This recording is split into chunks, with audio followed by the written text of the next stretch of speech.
that version is in your specific life. You can have that reality. You can be that person, but you must both believe it's possible and start moving towards. Morning, morning, morning, morning, afternoon, evening, wherever you are in the world. Wonderful to have you all online. Thanks for all of you who are on time. Always appreciate that. So thanks to everyone. I know that there's a couple of people, Andili as an example, that can only join us in half an hour. So if you don't mind, if people pop in, etc. But one thing that I'm a bit of a bit fastidious about is actually starting on time. So with your permission, I want to rock and roll and get started.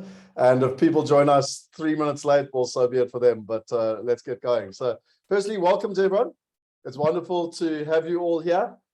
We've got an exciting journey ahead. And I know that at the moment I'm the one talking, but that's going to change quite quickly. And the whole idea is that we're going to be interacting together. So I'll just there's two people joining the room here. I'll just let them jump in, because I've got a short video that I want to start off with to get going. We will do introductions and everything as we already discussed in terms of prep. If you're a little bit nervous today and you're not quite sure what to expect, that's completely fine. What I do want to do though is I want to start with a video. Now, if you know me or anything about me, you'll know that I love personal development. I've spent 25 years in the space. We can talk about that a little bit. But I'm consciously trying to feed my mind with information. Some of it is relevant, some of it is not relevant. I will say one of the things that I learned in the last 10 years is that to keep just learning new information and not executing is half the problem that I realized for myself. And so one of the reasons why I wanted to start with this video was that if you're sitting and you're thinking a little bit of like, have I made the right decision? Am I in the right place? Who are these people? Well, how am I going to add value? Oh my word, I might actually have to speak.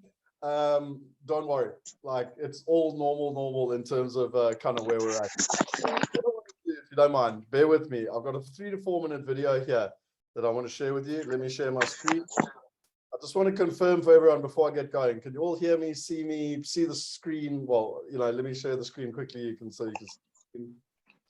I can see a few people are like bouncing in and out here, so I'm just trying to see if they're in the room.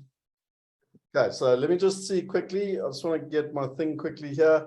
So again, just a thumbs up quickly if you're all good. You can see and hear the screen. You're all good. Okay, thanks, Shane. Right. So do me a favor. The most important thing that I've learned in terms of these type of sessions, and I've been doing masterminds now since 2010. So what's that, 12 years? The most important thing is to try and take notes. Okay, so we're going to watch a little video now, and I recommend that you try and take notes, because what it'll do is not only you listening with intent, but you're listening to I always have the intention of listening to teach. We're going to talk about that just now. But just imagine if you had to go and teach your sister or your brother or your mother or your husband or your wife or your partner or whatever, later, based on what you're going to see from this video, because it'll help you synthesize what you're going to learn. I literally picked this up on Monday evening. I was watching it and I thought, wow, what an incredible way to start on Wednesday for everyone. How would I find let's go time and money category. How would I find a time and money mastermind more valuable or effective? How about that? More effective than the regular ongoing business coach? Oh, wow. This is such a soft Mark. Thanks for no, it's not. I'm trying to find a hard one. So here's the truth about this. Here's the data behind it and the way we're wired as humans. We do better in communities, okay? It's been that way for a long, long time. No matter how you think the people on planet Earth got here, if it was 2 of us got dropped into a garden or a couple of us evolved over a couple billion years, it happened in a community. No way around it. We're not loners. And I learned this, Mark, in the therapy space. So as somebody who's been through a lot of therapy healing from a pretty dark childhood to where I am now, I'm just fortunate enough, lucky enough, grateful enough, whatever, to be able to afford good help. So I've done a lot of one-on-one therapy and group therapy. here's what like made the light bulb go off in my head like 7 or 8 years ago. I've been going through one-on-one, and then finally I was convinced like I needed to start going to a weekly group meeting, like a 12-step type program for people recovering from difficult families. And in a residential program on top of that, for a lot of dark trauma, suicidal stuff. All right. This is a deep podcast, folks. You tuned in. We're going all the way down here. So welcome to what is that? The dome. Yeah, no kidding. How's your e-presence live? Man, I did not expect that. So okay, we all have our real stories, right? So in the group sessions, I all of a sudden realized, oh my gosh, like I'm in a residential program and like day 3, day 7, whatever. I've gotten more out of this than I've gotten out of a year of weekly therapy sessions with amazing therapists. Oh. And in group sessions where you meet once a week for an hour in a group session, like a 12-step program, you get in those for 6 or 8 weeks, you're like, oh my gosh, this is happening so fast. Like I'm healing, I'm changing, I'm finding a space here. And that gets to be really evident. So I asked a couple of therapists who were like really well-researched therapists, written books, that kind of thing, the really good ones, like, what's the deal here? Why is this changing so fast for me? Am I unusual? Like, oh no, this is extremely predictable. There's tons of research around it. Humans change 5 times faster in groups than they do with a one-on-one coach, consultant, or therapist in that case. Wow. So I started looking back at business models and people who had done this effectively over the generations. Masterminds aren't new, folks. They're not new at all. People have been doing this for thousands of years. And when you put a collection of people together who are all committed, all driven, and all so want to make the right changes happen, and you give them a leader to follow who's willing to get in the trenches with them, all of a sudden you start finding real, rapid life or business transformation. I now only, Mark, to answer your question just as personally as possible, I don't hire one-on-one coaching anymore. Yours truly, I only join masterminds if I want to learn something. I'm in a mastermind a year, sometimes 2, but always at least 1, and always very like intentional, like, okay, here's the skill I want to learn in my business or my personal life. I find the coach, the author, the speaker, the consultant who's leading on, who has a great track record, good testimonials, reviews, like for real. I check them out, make sure they're real. But I join masterminds. I no longer hire one-on-one coaches. So, welcome. Where's my little mousey thing gone? Hang on, lost my mousey thing. So quick one, let's just talk in the chat box. I'm happy if people want to talk on camera, or if they want to chat in the chat box. But what was your one takeaway from what you just witnessed there? Because when I watched that, and by the way, I've done one-on-one coaching, therapy, whatever, since my early 20s. I think I was 22 when I started. And I found it absolutely fascinating just around the research and the value that we can add together. But there were 3 critical components that he said that you needed from a group and equally from a leader to make it work. But just chat in the chat box, or if you want to put your hand up and just shout it out, I don't mind either way. But what were some of the things that were takeaways for you in what we just heard?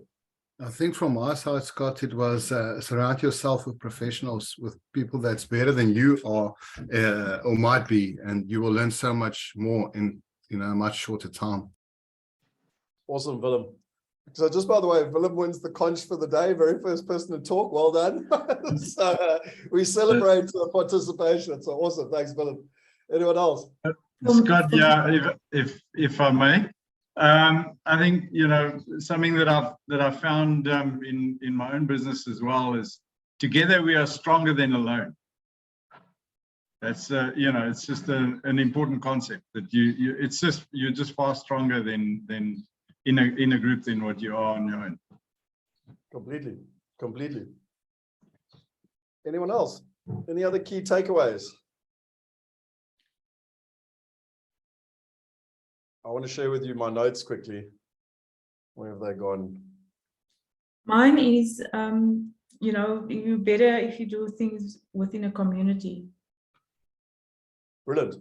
I mean, if you look at here, these were they were showing humans change 5 times faster in groups. So these were my notes that I made. The data behind it is that we do better in communities. So exactly what we just said. Been that way for a long, long time. Everything that has happened in a community, and we're not loners. The research is extremely predictable.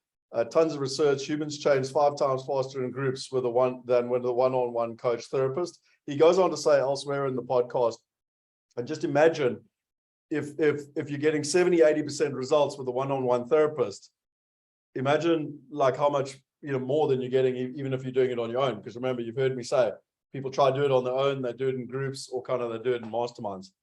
And then what I liked right at the end here is a collection of people who are committed. So this is actually why I wanted to start with this. It's a collection of people who are committed, all driven, and so want to make the right changes happen. Okay, so it's all about us as a collective whole. And that's why each one of you, we've had a one-to-one session, because this was by invite only. You give them a leader, and hopefully I can provide this for you to follow, who's willing to get in the trenches. Now that's the one commitment I've got. I'll do whatever it takes. And suddenly you find real life business and transformation.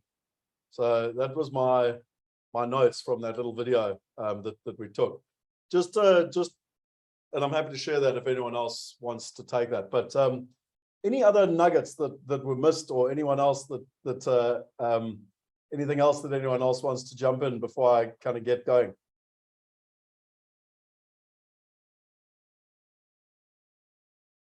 Okay, then let's rock and roll.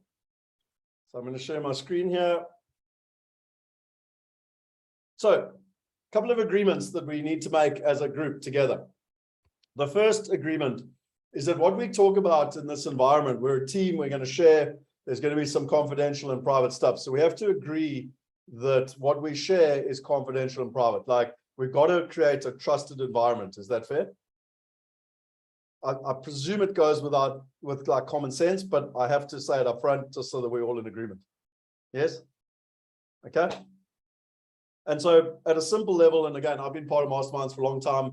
If, for example, Diana, you say something or share something, and I think, wow, that's amazing, I want to share it with others, please just make sure that we get permission, if that makes sense. Like, we can't violate our trust in this. Trust is the most important part of what we're building. The second thing is engagement. So we've already started off this morning, and you'll know me, you'll notice I'm standing up. Why? Because for me, it's about high energy. I'm not asking you to stand up, by the way, but I'm just saying it's all about engagement and bringing it. And I've tried to build businesses ever since I found this principle from Zig Ziglar. You can have anything you want in life if you help enough other people get what they want.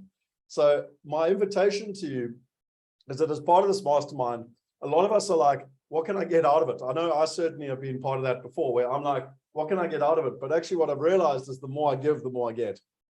And that's where my invitation on the learning side is that even what we just did now in terms of watching a 4-minute video and saying, hey, what were your takeaways? Do you know that if you want to look at the science around learning, if you read something, you're going to take in about 10%. If you've got audio visual, 20, demonstration, 30, discussion, 50, practice doing it, 75, and teaching others, 90.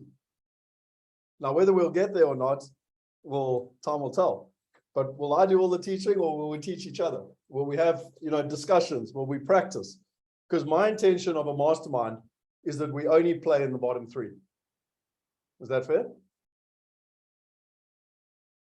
Because, by the way, if I do all the teaching, sorry, we'll get to the end of the 12 months, I'll be 12 times better off and everyone else will have just participated. Is that fair? Fair. And then just a bit of Zoom etiquette. I know you've all been doing Zoom for years now because of COVID, but just one of the things that we found that worked really well in our team is just to stop people, because it's hard, Steve, if you're about to talk and I can't see you talking and I talk and we talk over each other and it just gets uncomfortable. What I found works really well, or what we've learned in our team, was you can actually just put up your hand. So I don't know if you know how to do that. There's a little thing called, where the hell's it gone now? Annotations, I think it's called. Where's it gone on my screen suddenly? It's reactions. Reactions, that's it, reactions. Sorry, I don't know why mine's not. And you can literally just put up your hand, raise hand.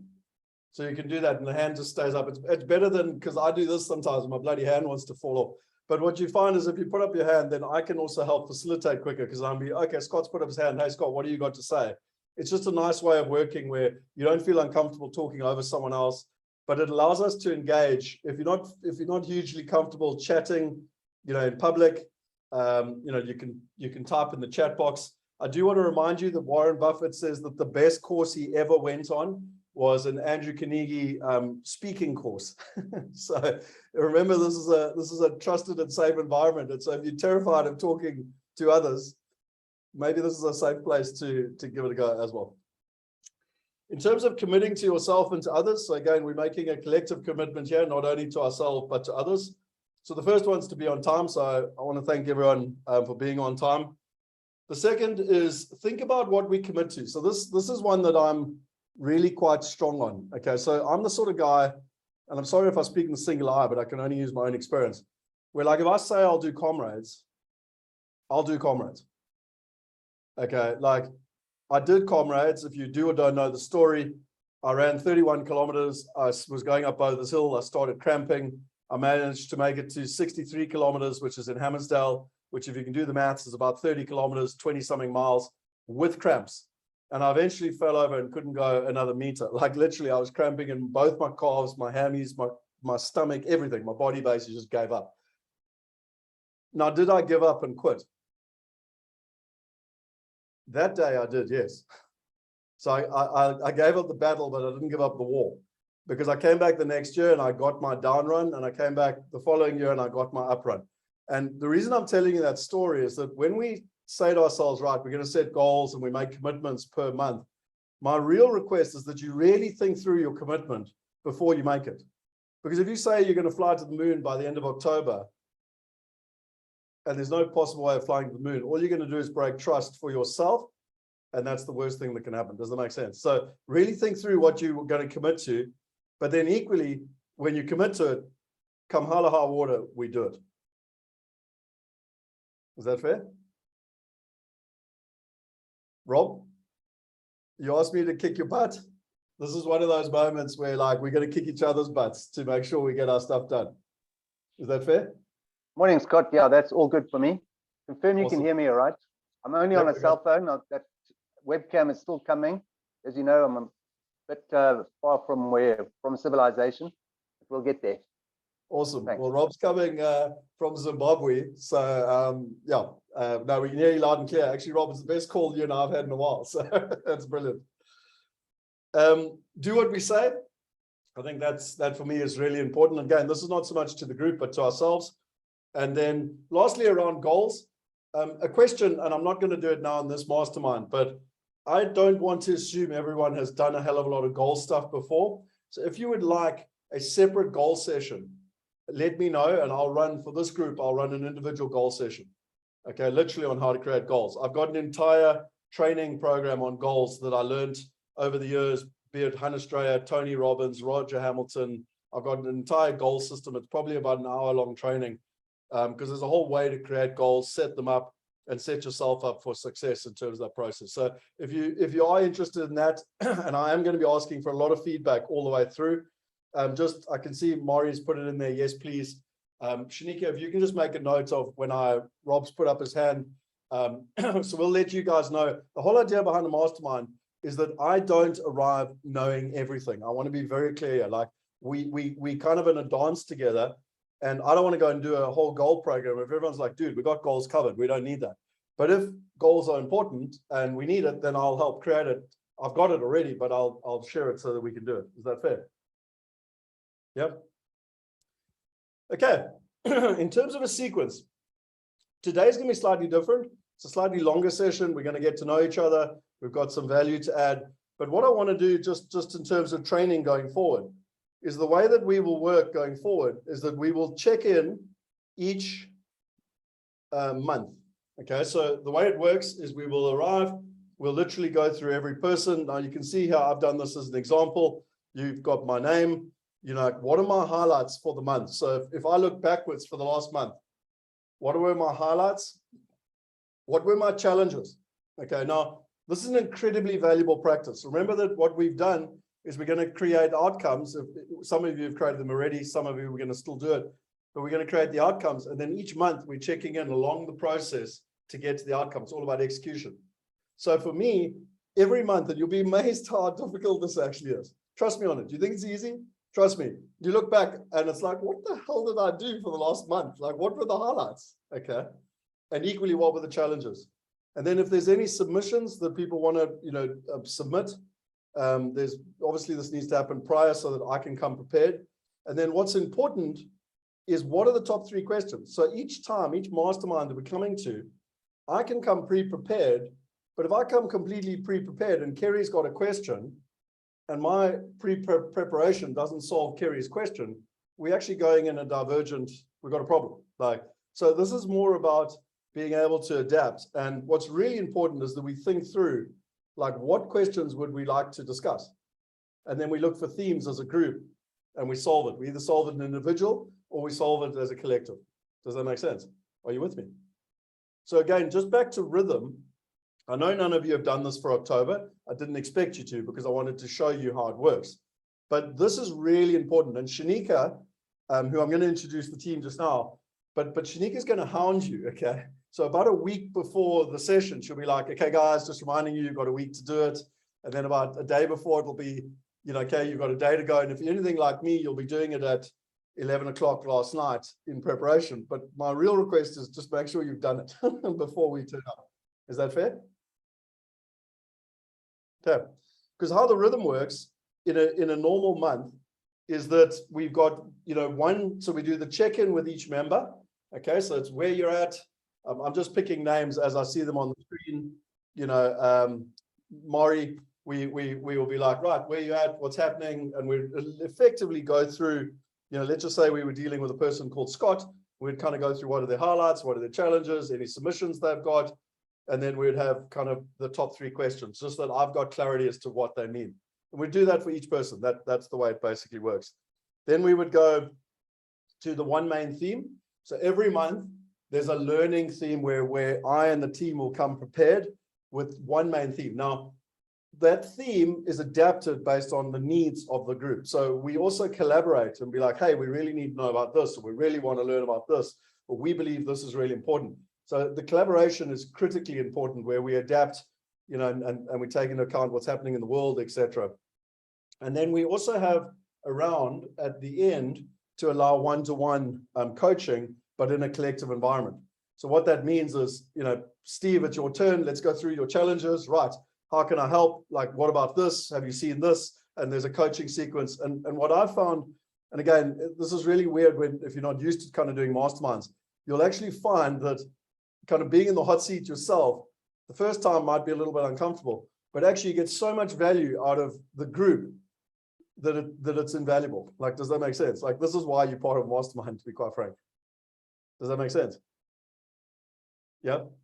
But if you don't come prepared, I can't come prepared, because if I don't know what Steve's issue is, and Steve, sorry, I'm just picking on you, but if I don't know what Steve's issue is, I can't help him solve it. Okay. And remembering that we've got our 12-month goals, but each month we're supposed to be making progress towards our 12-month goals. And my aim and our mastermind aim is to hold each other to account and to progress us 5 times faster towards those goals.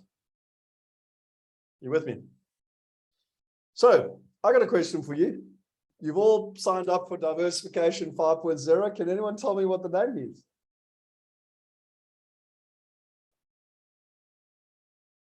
Anyone want to give it a go?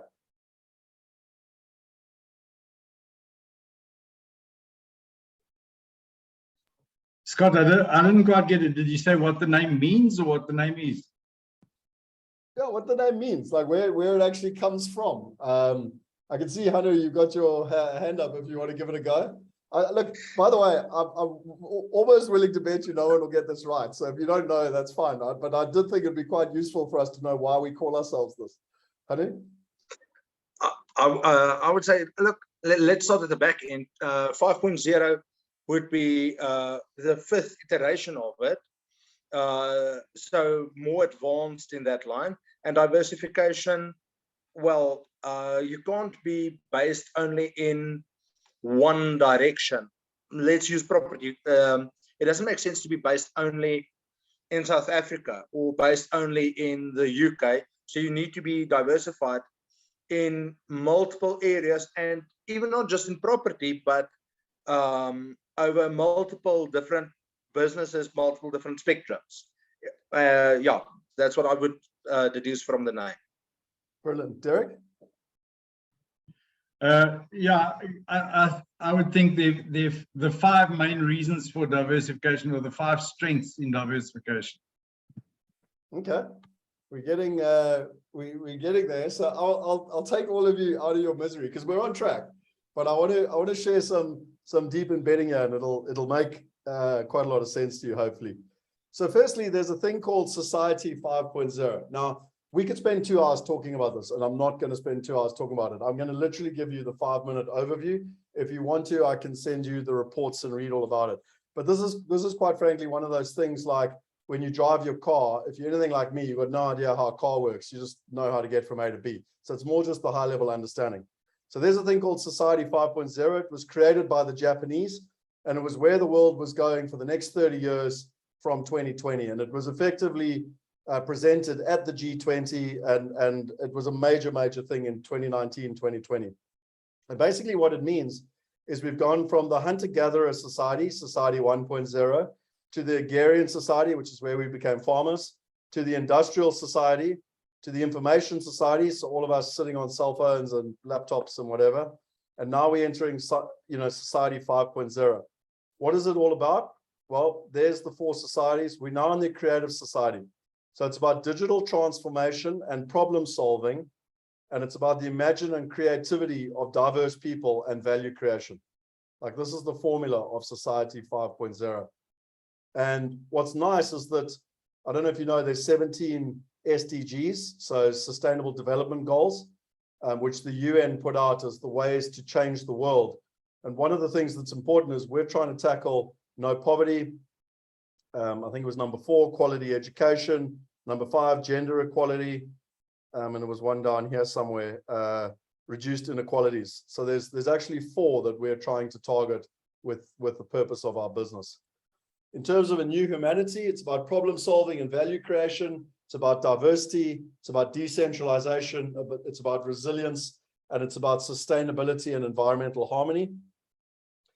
I then learned this from Roger Hamilton, where with this evolution from the information 4.0 to Society 5.0, as an entrepreneur, we need to change. And that's where it becomes Entrepreneur 5.0. And again, I'm not going to waste time going into it, but there's points to how that looks. How you run a business has become really important in terms of the whole craze to try and be part of a unicorn, whereas actually being more of a zebra. And what's really important as an entrepreneur is it becomes about insight, impact, income, high touch, and high tech. In terms of an investor, it's also changed from 4.0 to 5.0, and how one actually do this, and how investors now collaborate in companies. Many of you are shareholders in our company, as an example, collaborate in companies and they build it together as communities versus, in the old days where it was just down to one founder, one Jeff Bezos or something.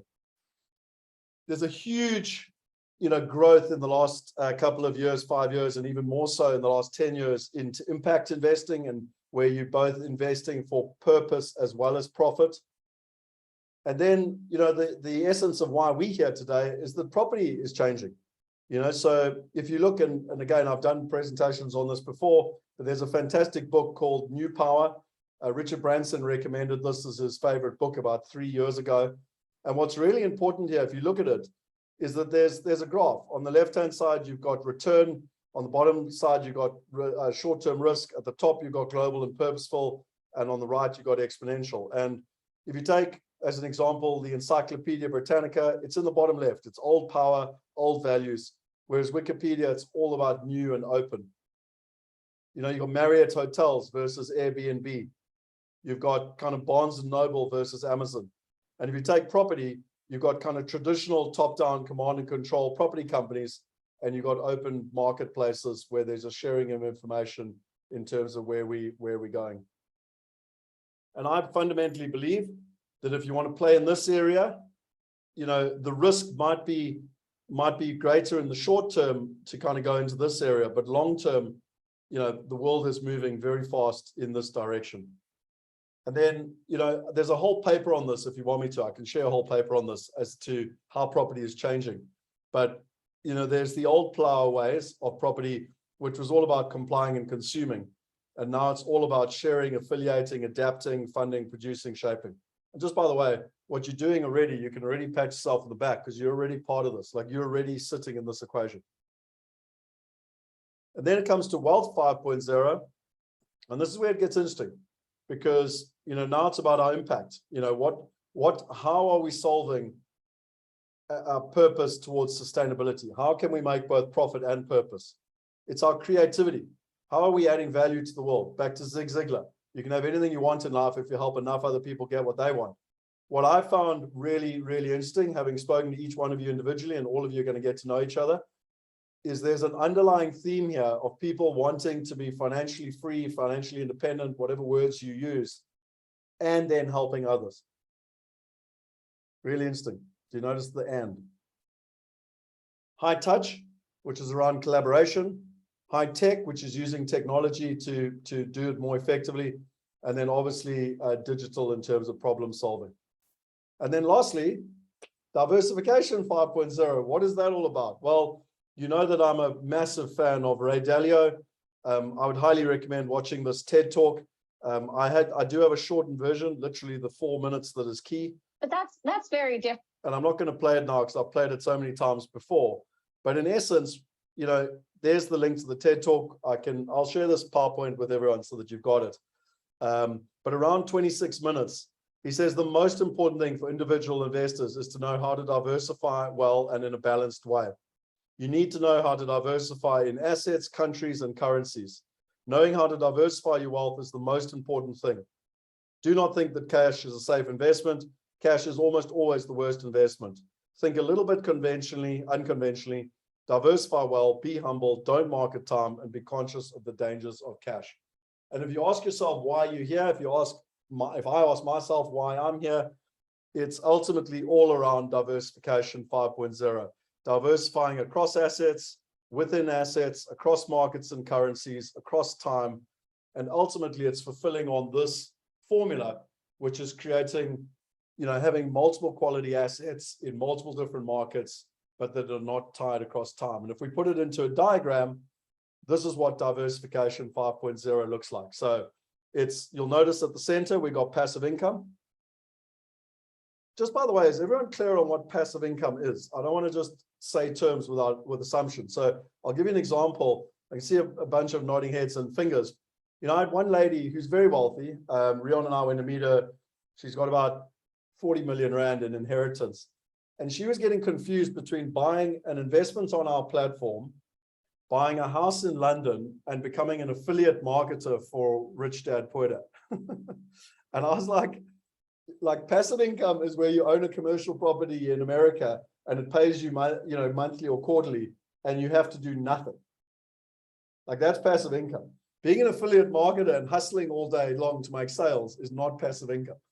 So I just want to be clear that we're saying the same thing because I was trying to explain to her that like the one's an apple and the one's an orange. So, but at the center we got passive income because ultimately your balance sheet or capital growth might look nice, but it doesn't give you freedom. Your income passively gives you the freedom. And that's why if you look in the right-hand corner, our outcome is to live a life unlimited through smart investing. And what is it? And again, a couple of you already said this, Hanu, etc. We're diversifying across countries, currencies, assets, partners, and time. The 5 principles. Now, I presume countries, currencies, assets, and partners make sense. Time is also important. You might invest in an opportunity that might be a 6-month deal, and you might invest in an opportunity that might be a 10-year deal. We need to be able to diversify across time with different assets that are going to achieve different things over different time periods. Does that make sense?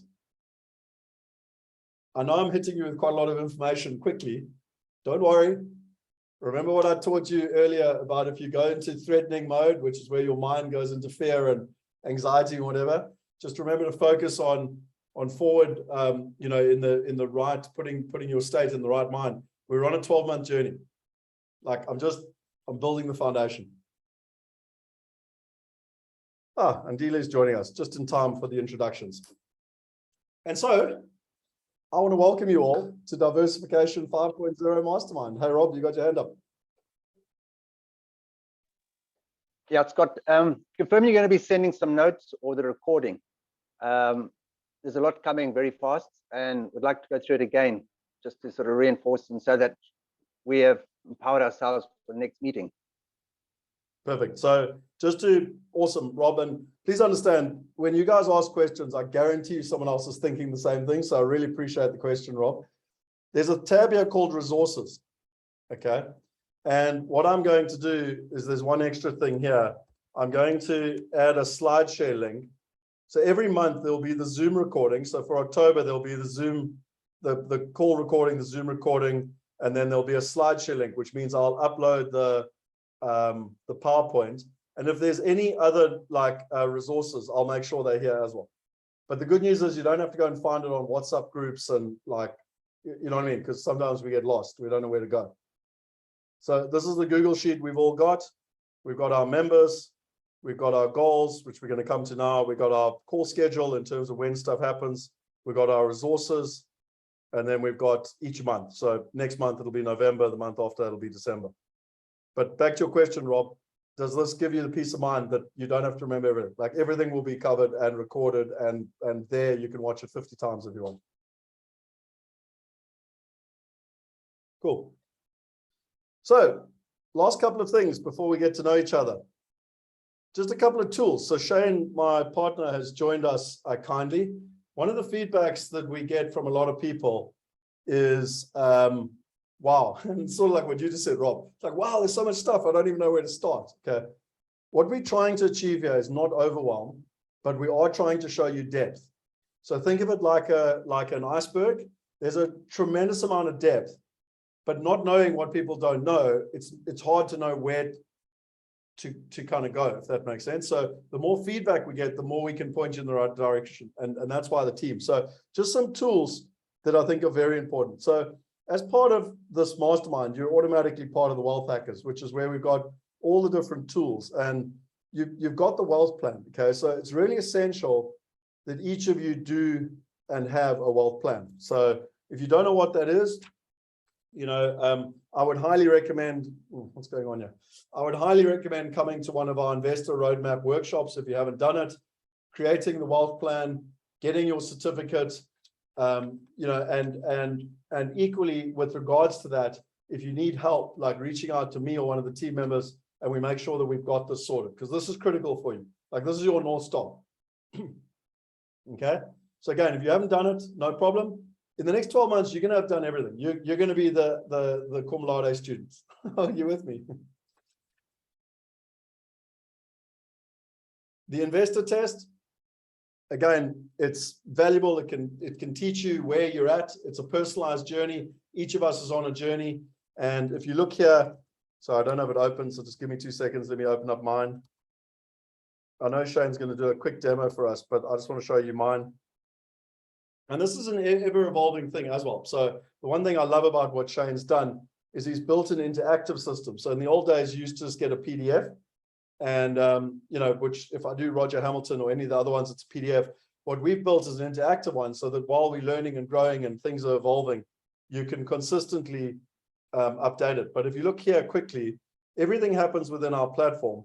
And if you look at the personalized path, like here it actually is. And there's my personalized investor test and my personalized path to wealth. So you can see on the left-hand side, you've got the life cycle of a real estate investor. At the bottom, you've got passive income. On the right, you've got wealth spectrum. And at the top, you've got freedom, fun, and impact. And you can see when I personally, I'm high in purpose, I'm average in investments, I'm average in connected, I'm low in financial, and I'm average in systems. So what this basically does is I now have my personalized journey, and you can go down, there's a link down here. Sorry, I'm just looking for it quickly. Where's it gone? Why is it not popping up for me? There it is. I can openize my personalized journey, and obviously I can do this as many times as I want. And what Shane did is build an entire system where there's over 100 videos interactive to take you on this journey. Now, again, I don't expect you to do all of this by lunchtime, but can you see how many tools and resources are at your fingertips to help you get to your goal within the next 12 months. And if you look here, like it literally goes, my purpose quotient is this, and based on that, I should do this, this, and this, and it literally tells me what to do. Again, I'm doing a very high-level overview flyover. The tutorial, so Shane, I don't know if you want to talk to this quickly. I know that people can kind of get lost, and one of the things that we wanted to offer to the masterminders was a tutorial for the university, how to use it, how to get best practice, how to find the different areas, etc. We're not going to do that today. That's not the purpose. We'll set that up as a separate event. But Shane, I don't know. Well, firstly, do people want a tutorial? Okay. Yes, no, okay, no one, everyone knows their way around the university, it's fine. So Andile said yes, can we have a separate tutorial session? I can see that a number of hands up, so okay, fantastic. Shane, do you want to just talk just a little bit about it? Firstly, welcome to Shane. By the way, none of us would be here if it wasn't for Shane, so it's a round of applause for him, because he was the one that, Scott, we got to actually teach people this stuff and stop just talking at a bigger level. And but he was also the one to build the system, so to take a lot of our knowledge and try and put it in a systemized way so that people can work through it. So yeah, firstly, congrats, Shane, because this is your brain's idea. And secondly, how can we help people, give them a tutorial so that all this value that's sitting there can be unlocked? Yeah, thanks, Scott, and hello to everyone. So I was thinking of actually doing a little run through today, but I think there is so much information that you're already giving. I think it is going to be a little bit overwhelming. So what I can do is do a recording going through the entire World University and then share that recording, and people can go through in their own time when there's not so much information coming them at once. So I think for now, all I want to do is just make sure that everybody's filled out that contact list with the email addresses. I just want to make sure if everybody's happy that those are the email addresses that you want to use for your Wealth University profile. And then I'll just make sure that you guys have got access to everything that's included in the mastermind. So if you want to use a different email address, please let me know or let Shanika know. Otherwise, I'll go ahead and use that email address and make sure that you have access to the different things. So Scott, I don't know if you just want to open the Wealth University quick, and I can just share one thing. You can just do it on your screen.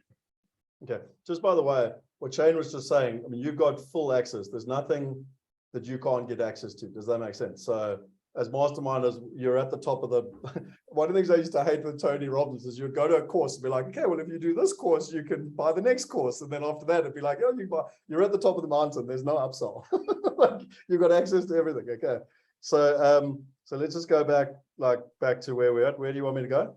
Yeah, so once I've gone through everybody's addresses and just confirmed, on the left you'll see a little top left. There's a little icon to bring out the window. So go higher than that, Scott, and that just brings out the left menu, and then you'll see Wealth Hackers, which is the second one. If you go in there, you're going to get all the resources to Wealth Hackers, and from there, that's almost like your members area. But it brings in content from the rest of the site. So you'll see courses and content. You'll see it here, but it also lives in the full library of things. I'm just bringing in the Wealth Hacker stuff into here. We talk about the events there, the tools if you want to do the investor test. So you come to this page and you can start the investor test from here. The market forecast, this is from James Paint and his team. You can access it from there. The Wealth Hackers WhatsApp group, as well as the groups within the Wealth University. And yep, these are, and obviously the bonuses that we give out with the Wealth Hackers. So anything Wealth Hackers related, you can find in here, but you'll also find it across the rest of the site. I'm just kind of condensing it down into this sort of one control panel for Wealth Hackers. Cool. Shane, can I make a suggestion? I know it's impossible to find a time where everyone's always available at the same time, but my suggestion is we book a time a week or so from now. We just put it in the diary. We do your recording live, that those that want to participate and ask questions can, and the rest can watch the recording, but at least they have the ability to ask questions if they want to. Yep, that sounds great. Let's do that. Cool. Back to sharing my screen. Rob put his hand up. Rob, do you have a question? Hi, Shane. Is it possible, perhaps, if you could make a mind map? So I always assume it looks a bit like a rabbit warren. And so often you go down a hole and a rabbit hole, and you're never quite sure where's it going and if it connects to whatever else. Just a very rudimentary map, mind map, would help enormously. What is your thoughts? Yeah, for sure. We can definitely look at building something like that. Something simple to keep you on track. Rob, you're literally talking to the professor of systems. Like if you ask Shane to public speak, he'll kill you. But if you ask him to build a system, he'll probably kiss you, you know. No, Thanks, good. Shane. I think we'll get on well. Thanks. Great. Thanks, Rob. Cool. I think I've already shown you, well, Shane's just shown you. I think I've spelled James Painter wrong there, by the way, but like where the different wealth hacks are, the recordings, etc. That's a very useful page that Shane just shared with you. Because actually, if you look at it, everything's on one page. So I mean, just to start off with, to make your life easy, I'm going to put that in the chat box. I'd recommend, and Shanika, maybe if we can just put it on the WhatsApp group as well, so people can find it afterwards. But it's just a nice place to basically go, and everything's all in one place. In terms of all the tools, everything I'm about to share is all in one place, rather than trying to have to go on a bloody hunt. This is a course that I did 2 or 3 years ago. It's actually where I did all the goal planning stuff. So, you know, it is there, and you know, we're going to be going through a lot of this content. So it depends on how deep you want to go. A number of you said you're time poor. I would then say, don't go and do all of it. Like, this is why we're part of the mastermind. But if you're wanting to go deep and get extra knowledge, I know Maria, as an example, you said, right, I want to go learn more. Great. There's extra stuff we can be doing on the side to really help you. But the investor test will help you know what to do and where to do it. And then the last thing I wanted to mention was, I did tell a couple of you about the 60-day challenge. Just in my interest, if by a show of hands or whatever, who doesn't know about the 60-day challenge? Just so that because I don't want to tell everyone. Okay, so Derek doesn't know, Steve doesn't know. Did I see anyone else? Sorry, I'm missing anyone else. So 2 people. So just quickly, the 60-day challenge is something I learned from Tony Robbins.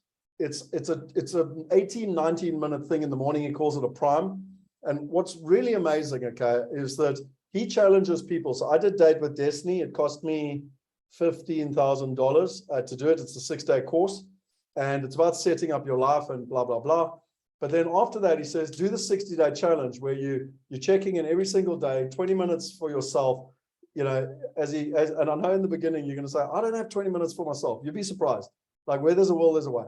Okay. Like, I guarantee you can make 20 minutes in your day if it's important enough to you. And every morning you start off, and it's just this nice energetic music, whether you're religious or not is irrelevant. You can think about it from a religious faith perspective. You can think about it from an energetic perspective. Then you focus on the 3 things for gratitude.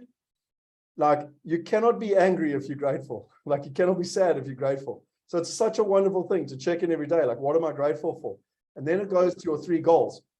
And you'll notice a pattern here all the way through, because we've got golden goals, we've got execution. If you're checking in every day and reminding yourself what your 3 goals are, I guarantee you'll get to your results quicker. I speak from personal experience, because what most of us do is we have goals.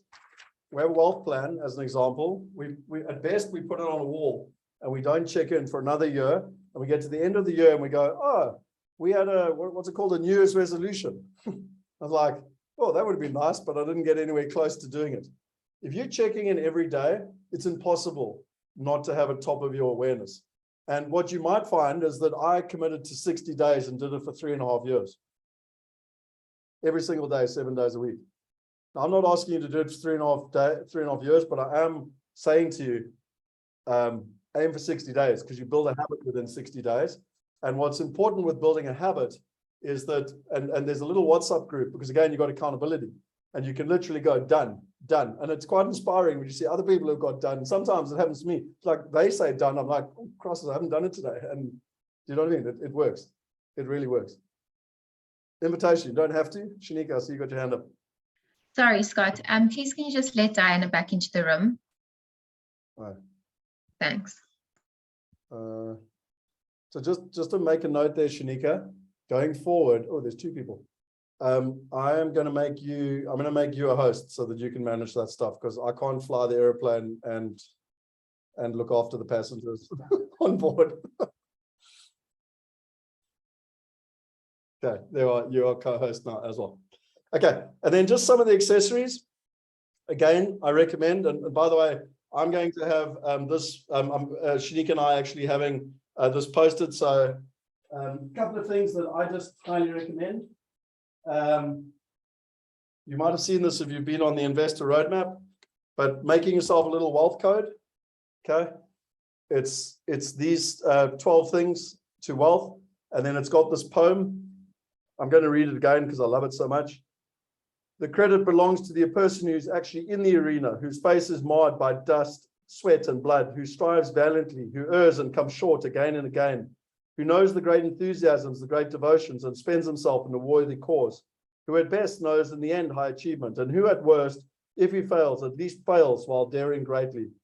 Far better it is to dare mighty things, to win glorious triumphs, even though checkered by failure, than to rank with those poor spirits who neither enjoy much nor suffer much, because they live in the grey twilight that knows neither victory nor defeat. So firstly, congratulate yourself because you're in the arena. How many other people today are at work complaining in a job they don't like, living a life they don't like? So I have that in my wallet. I was given it the day I started my business in 2004. And trust me, I've read it many, many times because it hasn't only been an upward success cycle. There's been many, many times in the trenches as well. The other thing that I would highly recommend is the manifesto.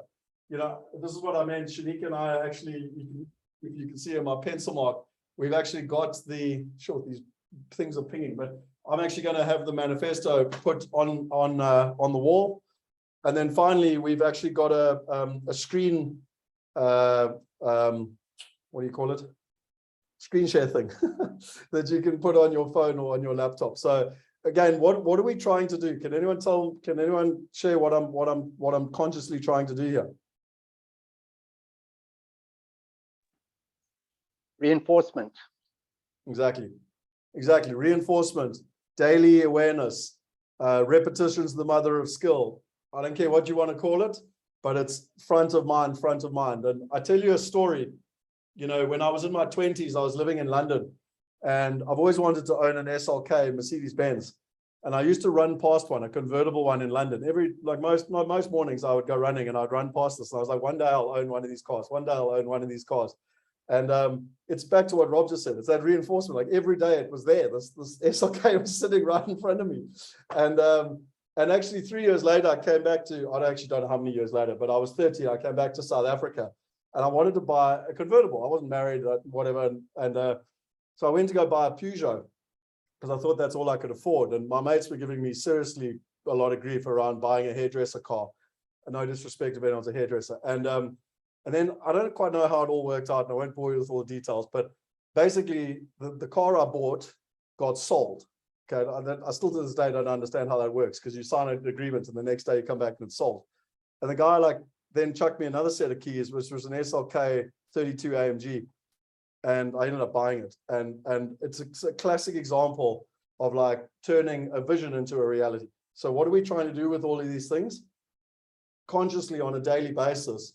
If you remember, we've all started with creating your outcomes, and then we're creating the environment to have the awareness to get to the outcome. And we're all going to hold each other to account. Is the science sort of making sense? Yep. And then lastly, this book, and I'm sure many of you have read it before, but the audio version, we've got the PDF and the audio version. I've read this book about 6 times. No, I lie, actually. I've read it about 4 times and I've listened to it about 6 times.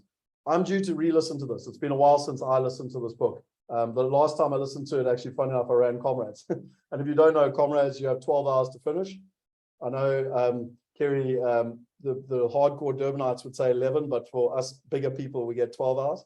But my point being is that it's a 12-hour book, and I know because it took me 11 hours and 56 minutes to finish Comrades. So I listened to the entire thing in one race. But you'd be surprised, again, back to repetition. Every time I listen to it, the nuggets in there are incredible. So if you haven't listened to it for a couple of years or whatever, I would highly recommend revisiting it. And maybe what we can do as a group is start to set each other challenges. And I don't want to do too much on day one, because otherwise you're going to walk away from me going, what the hell have I committed to? Okay, so I want to be clear. But over 12 months, we can set ourselves challenges, because I find if I say I'll read the book by the end of November, and we are holding each other to account, I'll read the book. Whereas if I say I'll read it sometime soon, I probably won't. And then finally, just from a team perspective, if you don't know, you've met Shane today already. So Shane pretty much runs the Wealth University, is behind all the systems and creating. So if we ever need like help with the systems side of things, you know, Rion is going to be actively involved in terms of the investments and the due diligence and looking at asset allocation. And we actually got an individual session with him once a month. Cisco, if you need any help with regards to the platform and KYC, which is the whole know your clients, it's all the regulatory stuff. Lee runs our overall community. We've got our different wealth consultants, but probably Gina also supports in terms of the Wealth University, and I think Gina's here as well, yes. So Gina's the one that is posting and communicating and letting you know that there's a whole team effort here. But Shanika is probably the one that's going to be the most prevalent for our mastermind group, because Shanika is in charge of our community engagement. So Shanika, I'd love you just to, I'm going to stop sharing, and just to kind of firstly introduce yourself. Shanika is our go-to person. If you don't know when the call is, you can't get online, or you don't have access to the details, like this is the personalized banking service we speak of. Now, just to be clear, Shanika is not there if you wanting to understand how the industrial deal in America works. Like, but anything related to the mastermind, she can help you get to the right person. So if you need to speak to Cisco, she can help get to Cisco. Or do you get what I'm trying to say? Like, but she's like the go-to person for this community to ensure that your, service value is at the top level. So Shanika, over to you, the most bubbly character in our team. Thanks, Scott. I don't know if I can beat that introduction, but hi, everyone. My name is Shanika. So my area within the team is in community engagement, operations, and I'm also Scott's personal assistant.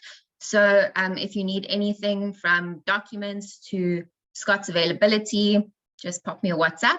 I have WhatsApped all of you last night, so you should have my number. And yeah, I'm looking forward to supporting you all on this awesome journey. Cool.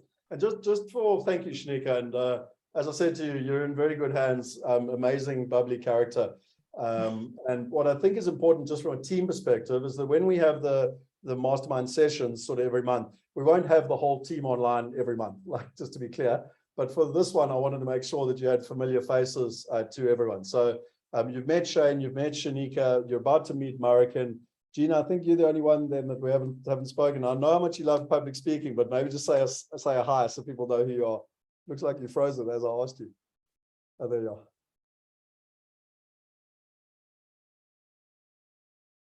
You with us? Yes. I froze. Were you speaking to me?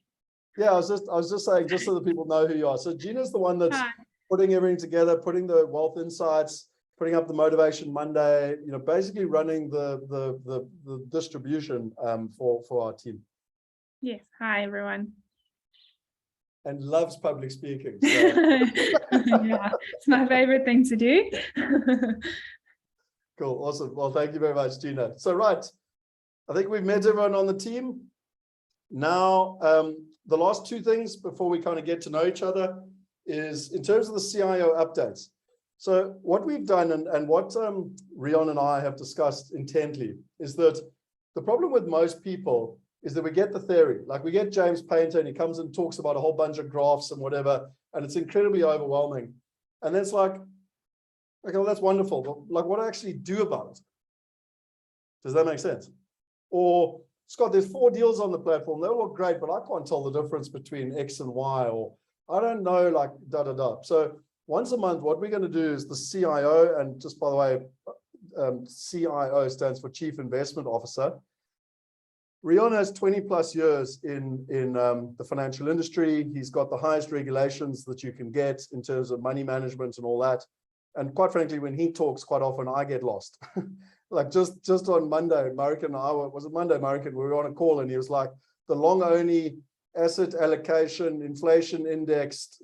I was like, dude, can you speak English, please? Like, I have no idea what you're talking about. But what it does do is he can provide our bridge between that financial world and us real humans, like that don't understand that world. Is that fair? So like, and so back to the CIO update. My real request to you is that once a month, we as a group, now remember we have the breakaway session where it's us and him. Like we come prepared. Any questions we got for the month, ask them, you know. So maybe what we should do, and it's just an idea I had, is that back to this, what might be very useful is that we actually create another tab here. I don't know where we'll put it, but you know, somewhere along here, where we'll put like CIO update, and we can actually write questions.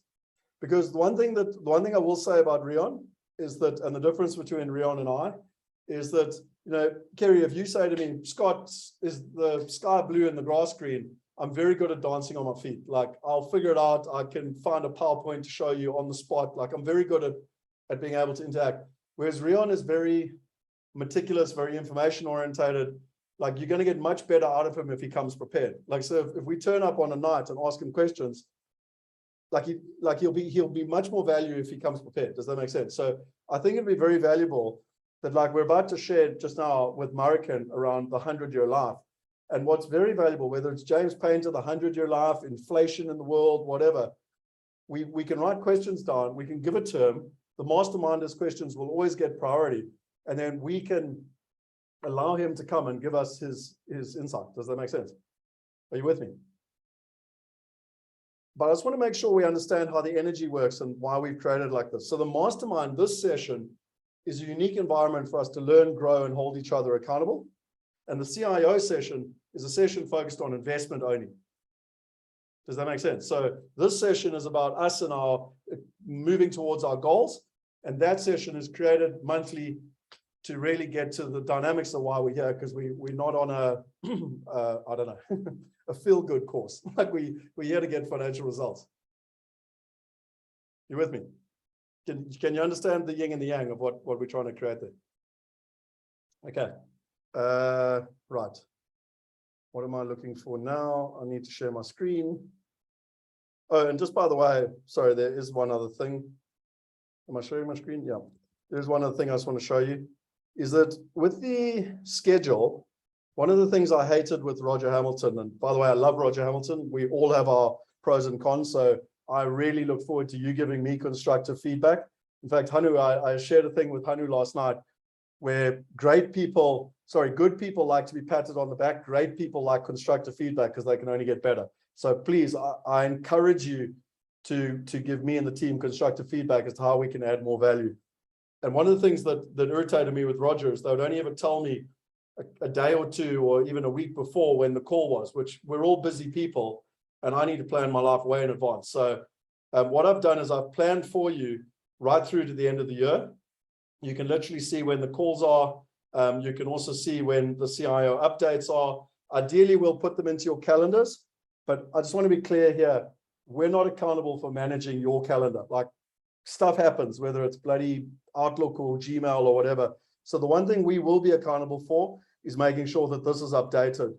This is your control sheet, if that makes sense. Okay, and then by the end of November, my commitment to you is we will plan the whole of 2023 out.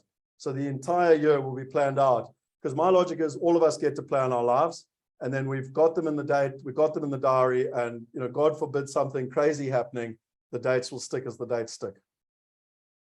Is that fair? Is that fair to all of us, that we can run a sequence where we're not sort of dancing and finding out about stuff last minute? Okay. Right.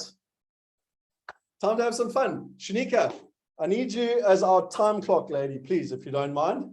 And all of us, literally have no more than 5 minutes. We don't have to take the full 5 minutes, but the point is we have a time clock. So what I'd like you to do, Shanika, is I don't want to be sharing the screen because it's actually better and nicer to see people. But what would be useful is that in the chat box, Shanika, if you could just say, like every time, just do a countdown clock from 5 minutes. And with 2 minutes to go, just write 2 minutes. With 1 minute to go, just write 1 minute. With 30 seconds, and then we are gonna and do need to cut people off. So if you're talking, including me, by the way, because I'm a verbose and I talk too much, it can be, oh shit, I got 30 seconds, I better wrap up. Is that fair? Cool. Okay.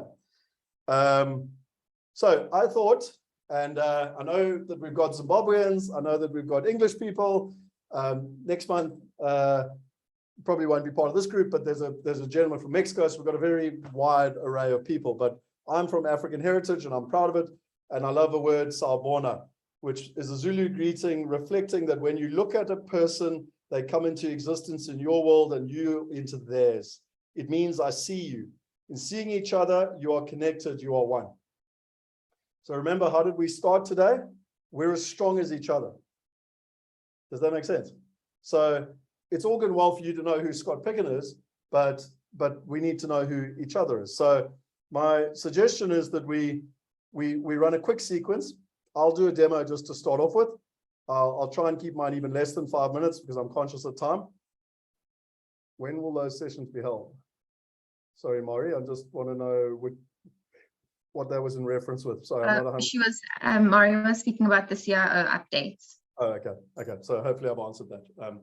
Okay, cool. So let me give a quick demo. Maybe you just want to screenshot this. If you either have the Word doc I sent you yesterday or the PDF, whatever it is, and or you want to screenshot this. But I want to just give you a demo of kind of like how I see this working. So I made some notes in preparation for today. And let me just open it up for you. I don't expect you all to be quite at this level of detail, but I thought I would aim to impress. So you'll notice a trend in my life. Everything is 5.0. And so who am I? Scott 5.0. My vision is to inspire dreams to enable belief in the impossible. Financial freedom for most people, as an example, most people believe is an impossibility. I want to inspire the dreams to enable the belief it's possible. My mission statement is to create a world of wealth, health, and happiness by having loads of fun. By the way, what we're doing at the moment is a lot of fun to me, inspiring growth and change. Something that we do at a team level is that so that people can know who you are and what you are about. But if I look at myself, I'm proudly South African, but gratefully a global citizen. I've spent 24 years trying to marry together technology and property. I started IPS, International Property Solutions, in 2004, and just been trying to add more value to more people. So effectively by using technology, rather than selling one house to one person, it's about helping hundreds, thousands, and hopefully millions, maybe even billions of people one day. I'm a father, I'm a son, I'm a brother and a friend. I love adrenaline and activity, and I seriously battle to slow down. So anyone that knows how to slow down, I'm all ears. If you want to look at some of the things about me, my purpose is no poverty, all about allowing everybody to invest like the top 1%. I'm a creator, which if you don't know about Roger Hamilton, it's just a profile. I can share with you a link to do the profiling test. It's really interesting. My passions are learning, fun, leadership, and achievement. How am I doing on time there, Shanika? And then if you want to know my values, you can see my top values. But my number one is to inspire. Trying to do the right things, trust, integrity, team player, results, freedom, creativity, perseverance, reliability, courage, and playfulness. If I go to my golden goals, because I did mine, I'm not going to spend too much time on mine, but just so that people can understand. I have a 5-year goal called Scott 5.0, and called Inspire 5.0. Now, by the way, in 5 years, I'll be 50. So 5.0, 50, Inspire 5.0. And I break it down into 3 areas: Wealth 5.0, which is about business predictability; Venture 5.0, which is about scalability, cut, copy, paste; and then Scott 5.0, which is on purpose, in mission, having fun and flow, and earning my worth. And then I've pretty much got my measures, which if you want me to, I can come back and explain later. And then lastly, if I go back to the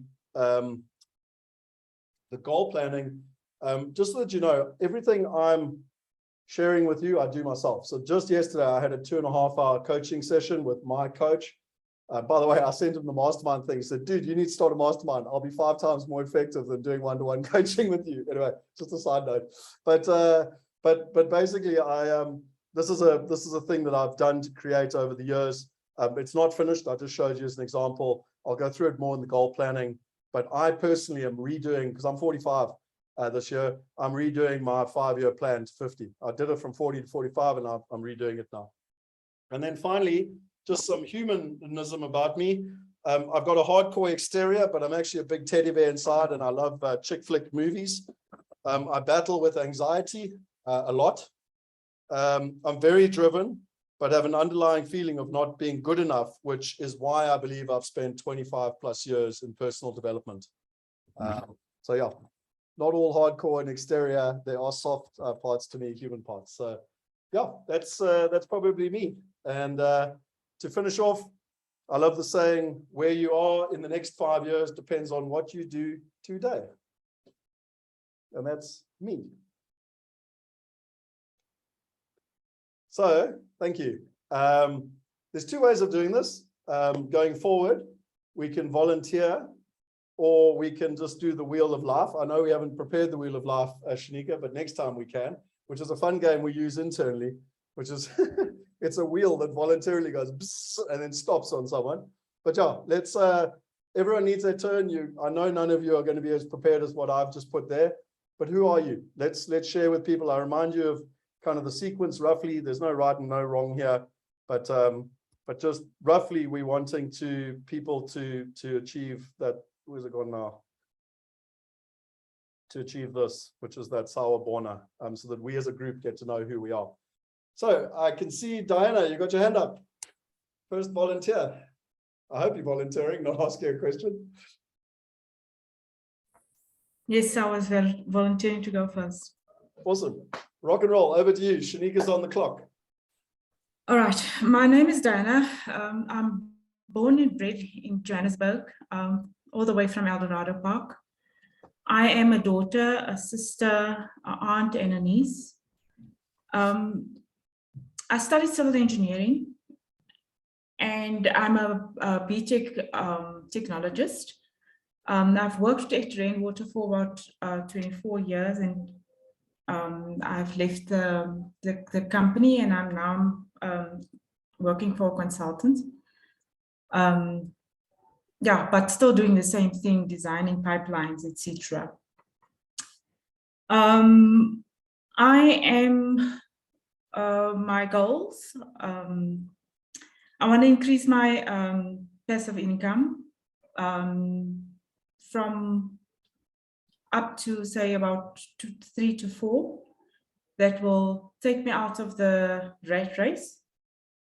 I want to set up a legacy for my family, and I want to live an abundant life. Yeah, from a what's name perspective, I've got steel energy according to Roger Hamilton. It means like I tend to like to do things. That is one of my gifts. I like to do work with spreadsheets. I like to automate things. I tend to make things complex. So I like it when Scott comes and says, no, keep it simple. And yeah, I've got drafting skills. I've got the diligence. I like to support people. And one of my biggest Achilles heels is I've got this learning thing. I always get onto another learning thing. Every 3 months, I start something new. And yeah, from my side, the funny thing is, one of my nephews says I'm the brother he's never had, because I always try and fight and show that I can do what a man can do. So with my engineering career, that was what it was like, because at the time going in, a Black woman in engineering was not thought of or seen. You always had to show that proof that you can do the work. So you had to double up on your time, and hence I think I became a workaholic. And now I don't know how to unwind. So I'd love the team to assist me to get to giving more than sitting in a corner and just working. That's me. Diana, thank you. By the way, we're going to create another mastermind for Diana and I called Chilling Out. But I just wanted two things. Firstly, round of applause for Diana. Very first one to go. Never easy to go first, so well done. Really awesome. Really, really appreciate you. The other thing that I don't think many of you know, but if you've done the wealth plan, Diana built this for us. So, you know, this is, I know this looks very simple with one little sheet. My previous one had about 20 spreadsheets, and you had to have a PhD in mathematics to figure out how to build it. And Diana was actually the one to build, literally in one page, we can build our wealth plan. So a huge value add to our community and to us. And I think it's an example of how we can collectively work together. So thank you, Diana. Right, who wants to go next? All right. So Willem put up his hand there. Okay, good stuff. Sorry, I didn't put my reactional hand up, but yeah, just unmuted myself. Okay, so about me, sure. I'm currently working for a company in South Africa based in Cape Town. So I relocated to the Netherlands. Me and my wife and my daughter, we're currently staying over here. We're enjoying it a lot. We got here in March this year, so new things. Different life completely, sold everything we had in South Africa to come over here. My wife is a chemical engineer, so she's the clever one in the family. I'm just coming along. So me and the owners of the company in South Africa, we just started our own business over here. So we look forward to growing in Europe and starting things up over here, you know, just to diversify a bit where we were in South Africa as well. One of my most important golden goals is to get me and my family financially free, where our passive income is enough to keep us going. I think that's the most important thing to me. And then I also have other responsibilities back in South Africa that I need to make sure that a few other people are taken care of. So that's very important to me as well. I'm a keen pilot. Unfortunately, in Europe, they don't accept a lot of qualifications and things that comes from South Africa. So over here, I need to redo all that. So I put that passion on the back burner for now. But one day I would like to get there again. But for now, this is my top priority, what we're doing over here, because it's quite an expensive game being a pilot, especially in Europe. Then one of the very important things that Scott did, which I didn't think of, is just share my values with you guys, because that's very important.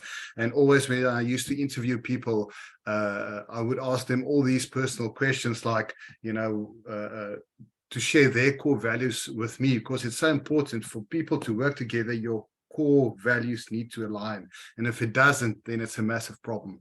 I can't work with people where the core values doesn't align. Some of mine is integrity, that's very important, clear, open communication, and then mutual respect. It's also something that's very important to me. And then I'm bad at most things I do. I'm not the brightest tool in the shed. So what I've always done in my professional career is I surround myself with people that's better than me in most areas in a business. And I feel it's the same way with all of you online over here. You know, I'm here to listen. I'm completely open-minded. When it comes to finances, it's so important for me to understand the financial, you know, the world finances better, to know where to invest and where to grow. And ultimately, that's why I'm here. You know, it's nice meeting you guys, you know, but also I need to get to a point where I'm financially free, and I'm hoping that this is going to take me there. And that's it from me. Well done. Congratulations, dude. Brilliant. Thanks for sharing. I saw some hands come up there. I know that Hanu had his hand up and Andili. I don't know who was first, so I apologize. But just in terms of the way I see it on the screen, if you don't mind, I'm going to go with Hanu first because he's on my top left, and then Andili will be next. Okay, thanks, Scott. Okay, so I already completed the sheet on the Google Sheets in terms of the goals. So basically, if I have to paraphrase it, it's for business and to use corporate structures to assist families to protect their wealth, and in so doing, then provide benefits to said families through the corporate structures. And why I phrase it in that manner is because what I found is when you say corporate structure, a lot of people tend to think this is only for businesses, whereas it's actually for any individual that wants to build a substantial portfolio and needs to protect that wealth going forward. As an example, and I'm not going to go into too much details at this point in time, on the day of your passing, everybody knows about the estate duty tax and so on, but there's so many other taxes that come into effect that if you did not make provision for that, you're going to end up, or at least in your estate, is going to end up paying up to 65% of the value of your estate towards taxes. And that can be legally reduced. And you can then, in that manner, take care of the family and provide benefits. So I'm actually quite glad that in this instance, I went directly after Willem, because it's almost as if it's meshing into each other. So that's something that's of crucial importance for me. Being in law, I've seen the bad side of when life happens. And I actually want to help people to avoid going down that path.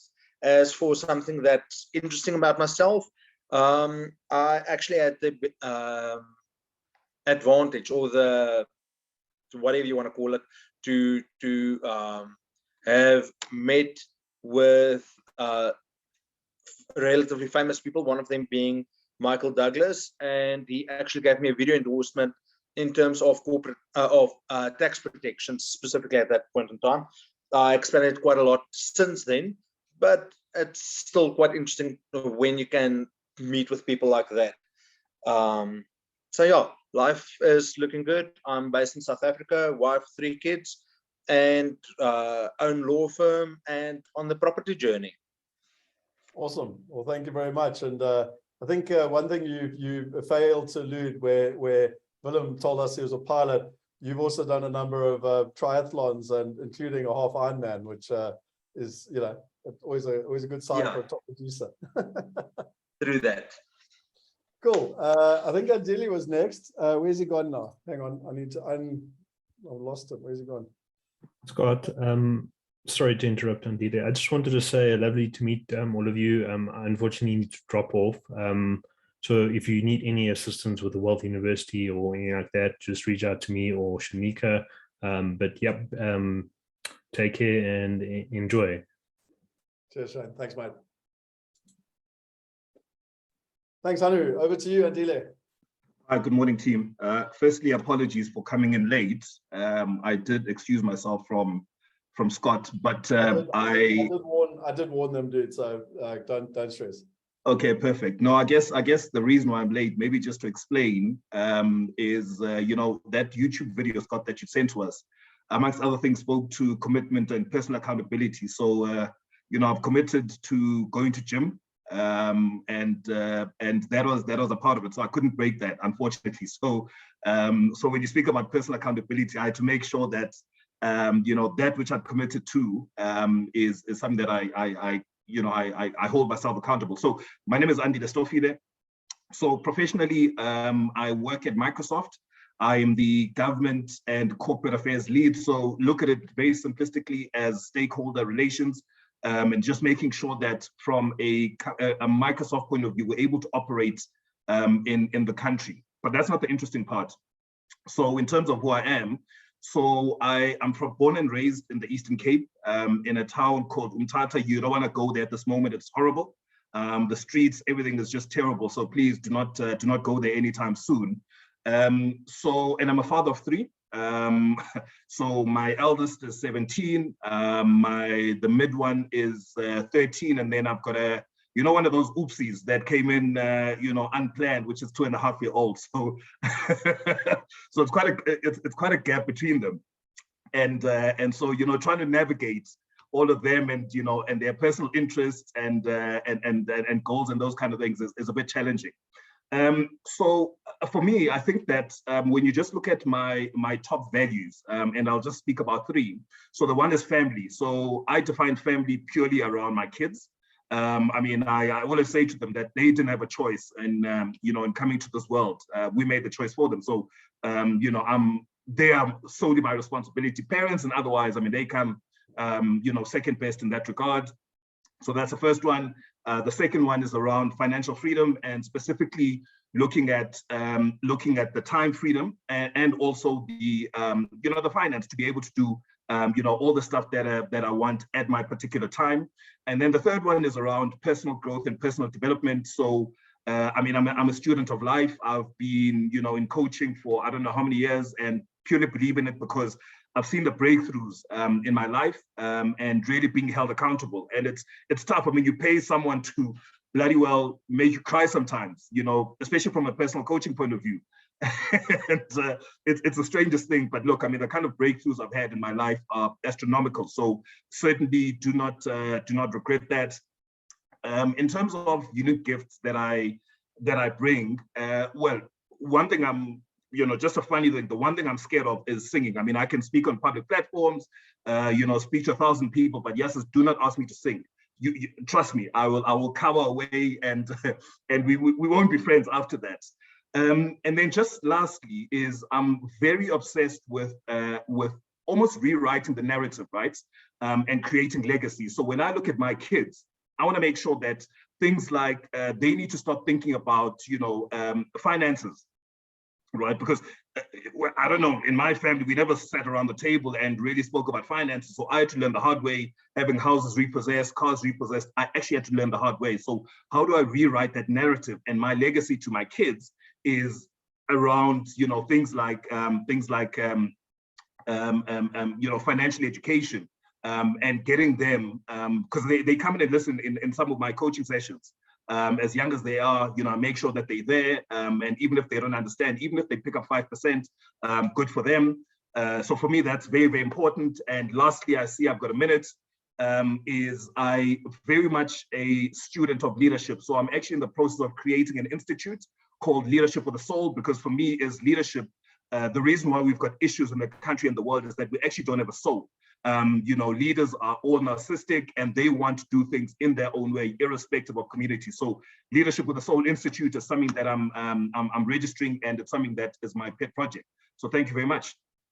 Awesome. Well done, Andile, and lovely to meet you. And thanks for being online.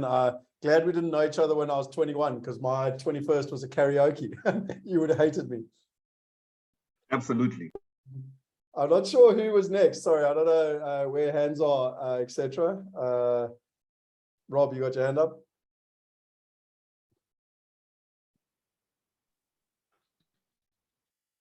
Morning, everybody. My name is Rob Smith. I'm 63 years old, and I was born in Kenya. I was brought up in the highlands of Kenya on a mixed farm, and I did all my junior school there. Then left and came to Zimbabwe. It was called Rhodesia in those days. Did all my high school here. And then I went to the University of Natal, and I studied BSc in agriculture. My strengths are really in the scientific sides. I can do maths, physics, chemistry, and all that. But when it comes to speaking and English and languages, it is a weakness. And I think it holds me back a little bit when it comes to leadership. As I said, I'm a much better listener than a speaker. That's where I am. After finishing university, you won't believe it, I became a lift operator on a mine. I had to pay back a bursary. I did that for about 5 months. And then I started my own business. I was doing instant lawn. in Maryvale, outside Pietermaritzburg. And I did that for a few years, started off from scratch. It went very well.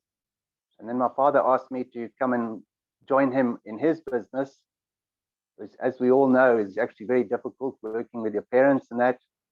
And I was running a contract harvesting business, running combine harvesters all through Zimbabwe, where I met a lot of people and learned a lot from fellow farmers, because I'd meet with farmers and only be with them for a couple of days, and really get golden nuggets in that.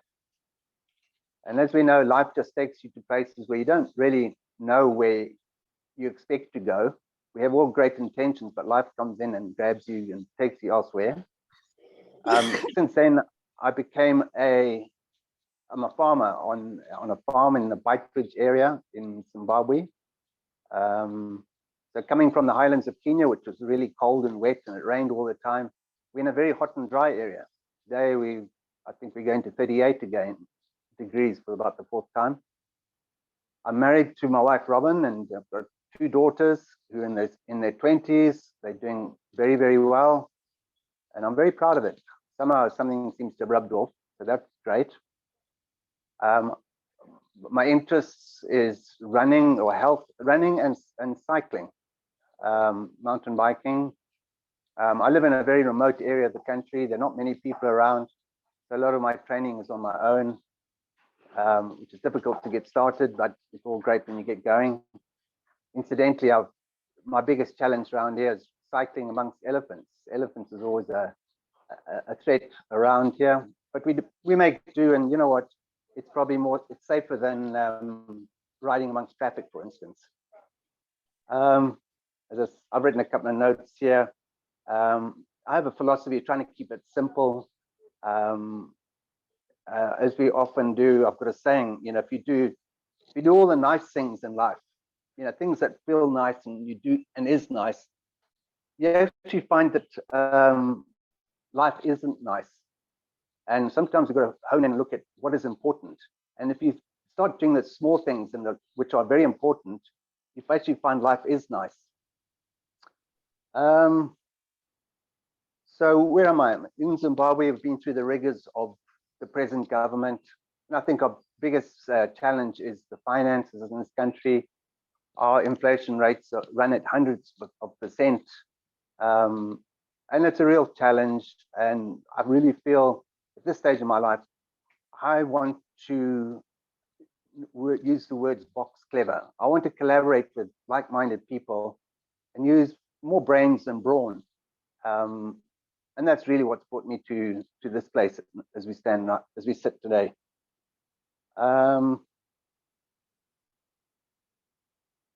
Okay, I've got all my golden rules, which are pretty much the same as everybody else. Passive income would probably be the #1 priority, together with my family. If I could get those 2 things going together, it'd be great. Scott, I think I'm just going to leave it at that. Otherwise, I'm going to start waffling. But in further sessions, I'm sure I'll have a lot more to say. Awesome. No, well, thanks very much, Rob. And for someone who lives in the middle of nowhere with elephants, Rob is quite resourceful. He has to buy a webcam from Takealot. It gets delivered to Beitbridge. Then he sends a driver from the farm to, like, it's just amazing. So those of us that kind of just can go to a shop and buy stuff, we can remember Rob when we talk about technology. Cool, man. Thanks, Rob. Well done. Appreciate it. Who's next? I can't see hands. Okay, Scott, if you, ladies first, go, Marie. Okay, there we are. Pin. Hello, good morning. Can you hear me properly? Got you loud and clear. Yeah. Okay, good. Super. So I am Marie or Mari. I in Cape Town. I live in Cape Town, Fishhook. I'm a homeopathic doctor. The reason why I became a homeopath is because I knew I wanted to help people, but I didn't want to be a conveyor belt doctor, as what I call it, a conveyor belt doctor. And I wanted to touch people's lives and not just hand them a pill. So that's why How did that?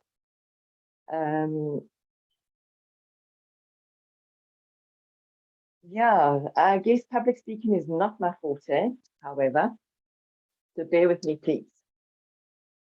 My goals are my biggest goal is to live life and experience the essence of life.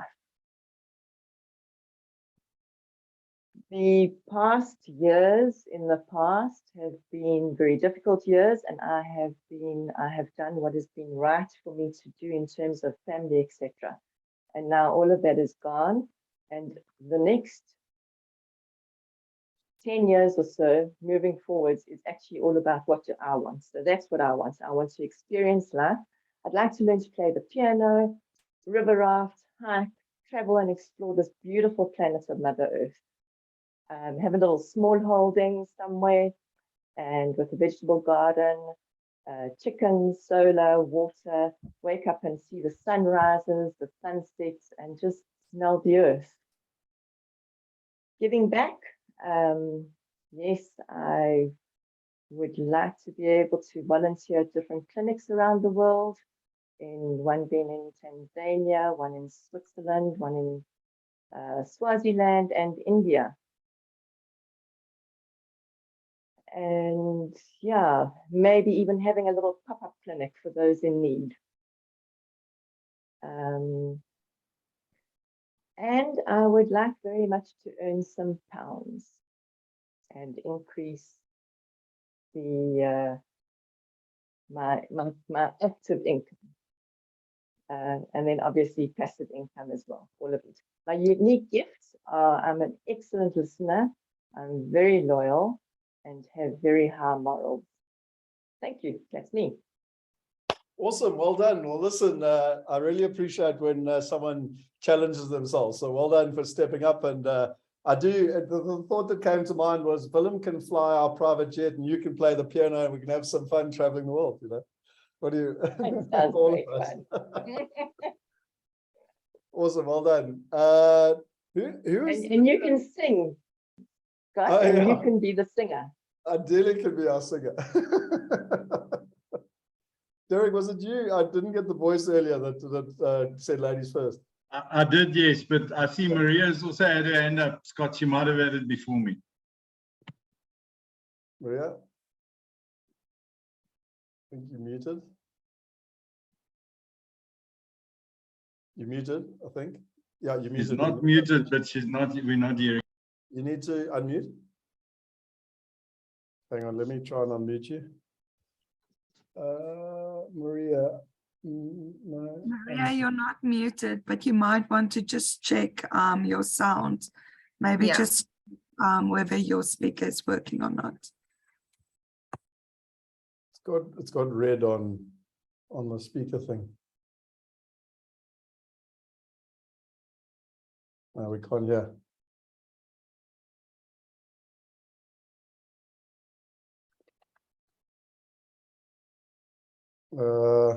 Maria, can I suggest you maybe get a headset?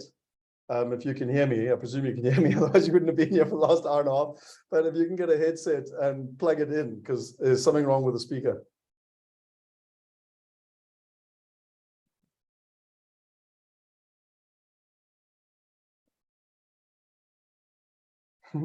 If anyone can lip read, can you interpret what she's saying? Because I can't hear her at all. Maybe if you just want to type for us, Maria, that'd be good.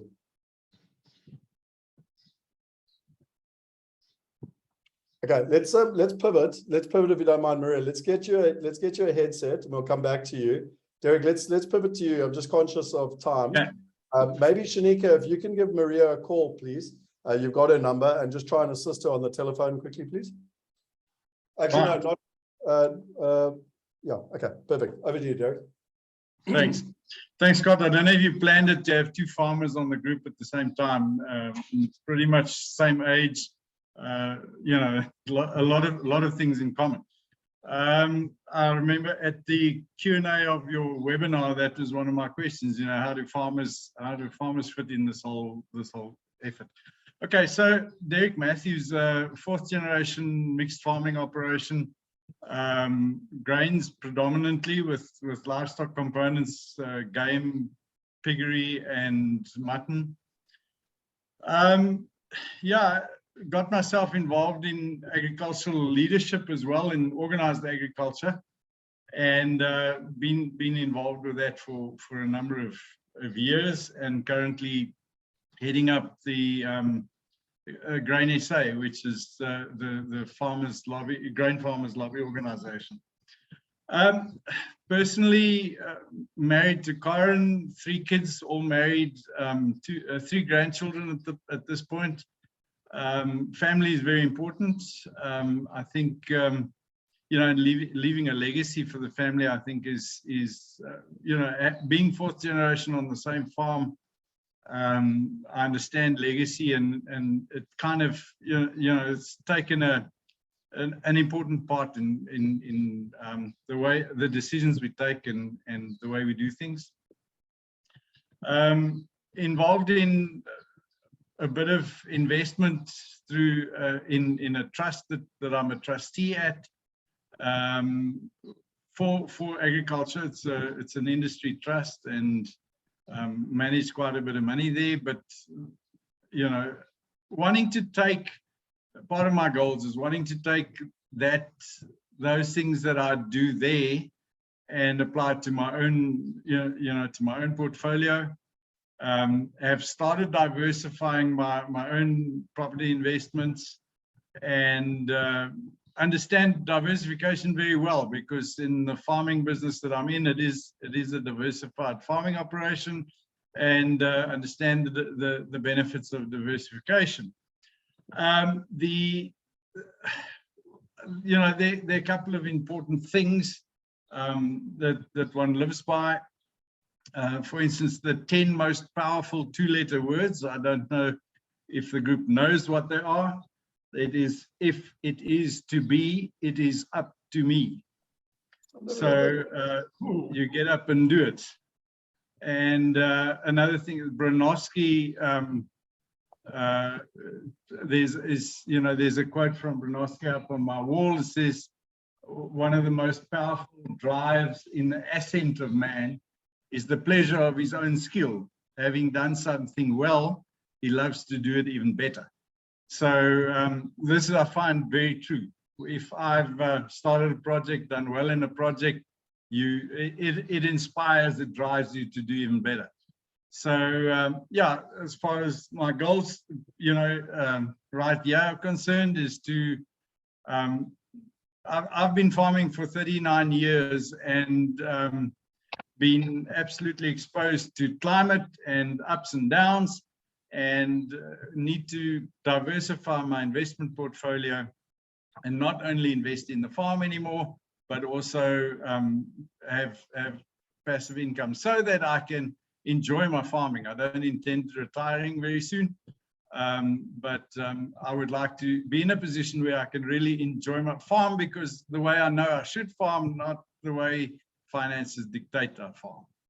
And that's about it. We'll probably get to know more as we go along. Thanks, Scott.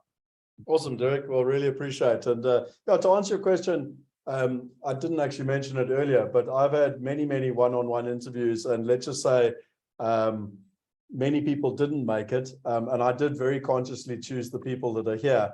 And it is nice to have diversity of both males and females, geographies and backgrounds, because we all add value to each other. Does that make sense? So yeah. Awesome, well done. Who's next? I can't see any hands popping up. Sorry, Scott, can we just test Maria's speaker? Yeah, let's try again. Replace pin. Okay, Maria, let's see if you're good to go now. Oh no. Still not. Tell you what, we're going to try a different methodology. Very simple, old school way of doing stuff. Good old cell phone. Exactly. You got it exactly right. I'm going to give her a quick call.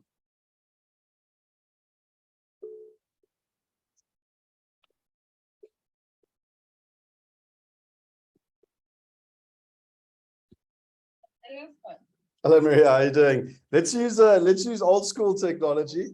And what we're going to do, hang on, how do I do this now? Just so we don't have feedback, I'm going to have to mute you now. Let me just mute you. No, that's okay. We should be good. Are you guys getting feedback? Hello, can you hear me now? We got you loud and clear. Maria, over to you. Okay. I really appreciate Scott, all the effort. Okay, my name is Maria Msibi. I'm a South African born at a small town south of Johannesburg, Vanderbijl Park. I am a mother of two, a 33-year-old son and a 25-year-old daughter. But you look like you can hear me. No, we got you loud. There's a bit of background noise, but I think we can get you loud and clear. I can hear that background. You know why? If you can turn your speaker down, because the problem is you're hearing me twice. You're hearing me through the phone and you're hearing me through the laptop. Oh,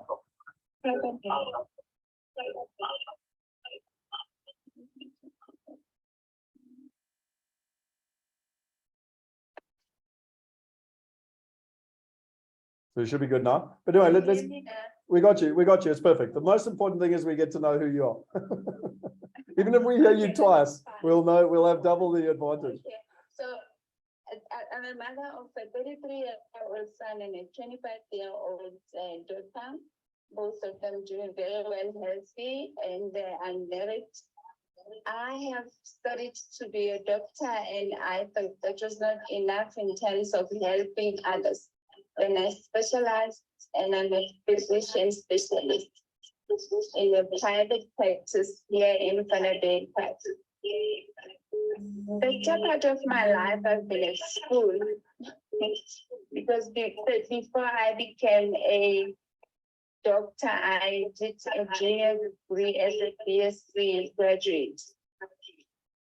And with my background as I grew up, I stayed with my grandparents, see them trying to give a better life for us. They had what we call in the township is a spaza shop, where they were selling, groceries in a small packages so that people who can't afford can buy them. But most unfortunately, they passed on. But none of us could take over the baking. Hence, my goal is to create wealth and financial freedom for my family, the dearest people who are next to me. Because I have realized that in my family, none of us had learned from what my grandparents were doing. And it pains me to see majority of them struggling financially. So a financial freedom for me is the mission that I want to have, not just for me, but for everybody else next to me. And I am very passionate about that. Like I said, the better part of my life I've been at school. I still have passion to learn more. In this mastermind, I want to learn as much as I can so that I can share that in a later stage with my family and my friends and everybody else next to me. And that will help the communities where I am, where the poverty stricken so many people there. And one thing that everybody must know about, I know nothing about finances. Thank you very much. Awesome. Well, thank you very much. And I'm going to switch the call off. You can hear what I'm saying on the thing. Awesome. Well, thank you. And can you hear me quickly? I just want to make sure you can, Maria, you can hear me while I'm talking. You good? Yes? No? Seems to have frozen. Or the rest of you there? Yeah, you got me. Okay. So every good team needs a doctor. So we've got a doctor on board as well for everybody. So wonderful to have you. And I'm glad we got you. Not quite sure what's going on with the Zoom there because you and I have had a call. But what we can do is, Shanika, maybe if we can just make sure next time that we've got Maria sorted. Okay, who's next? We're coming down to those people who do the opposite of what I try and teach my 10-year-old. And they do public speaking since the age of 5. And I've always said to them, just go first, dude. If you're nervous, just go first, and then it's done. So we're getting to the Diana can see what I'm talking about. Now we're getting to the end of the class where it's like, oh my word, it's my turn soon. We'll go, Scott. Cool, awesome. Okay, how's it, everybody? It's good to be here. We're really excited for this journey. I'm Kerry. This is Carrie. A bit about ourselves. We basically met 27 years ago. We've been inseparable ever since. During that time, we've been to the UK. We left South Africa, born and bred South Africans, love South Africa. But in 2003, we left South Africa. We were flat broke. Our credit cards were completely maxed out. Went across there, and it was absolutely awesome. We loved it there. Opportunities presented themselves to us. We grabbed them with both hands. We're in the fitness industry. We were lucky enough to be part of, with the founder, we were employee number 2 and 3. We launched a company called the Gym Group. It started from scratch with the founder, and it floated on the London Stock Exchange 8 years later, which was the most incredible journey. We traveled a lot while we were there. We took advantage of that. So we did a lot of America and Europe. But then we both decided we really wanted to come back to South Africa. Our family's here. We love South Africa, the people, the lifestyle. So we thought, well, what would we do when we came back? We wanted to be able to stand on our own 2 feet. We didn't want to risk coming back and then being a burden to others. So we really thought about it for ages. And then eventually the penny dropped, and it was, well, why don't we just get into property and start getting some tenants in those properties? We're in the UK, accelerate our being smart with the money, accelerate the income we were getting, and plowed it back into South Africa and bought some residential properties. So once those were done, we then came over. We came back in 2017. And since then, we've really helped some people, and we would love to do more of it, to just be a bit more money smart. We want to be even more money smart, hence we're on here. We want to be taken to the next level. So luckily, we don't have to work right now. We spend our time helping people as much as we can. We absolutely love the great outdoors. We love to stand up paddle, we cycle, we enjoy keeping fit. We push each other to be better versions of ourselves. And we also try and help, as I say, helping others is really, really important. It's become a real passion of ours, because we see so many people out there that they just, it's negative, but it's really hard out there, and we try and show them that, you know what, try and focus on the other side of the scale. Look at the positives. There's a lot of opportunity if you can just look for them. It's not what you look at, it's what you see. That's what we devote our time and challenge others doing. We are very careful with, so it's interesting, Scott did mention this earlier, but we're actually really careful to what we do commit to, because we will, once we've committed, we will give ourselves 100% to that, and we will always find a way. So no matter what life throws at us, and it's thrown us some serious curveballs, we just stand together and we overcome it.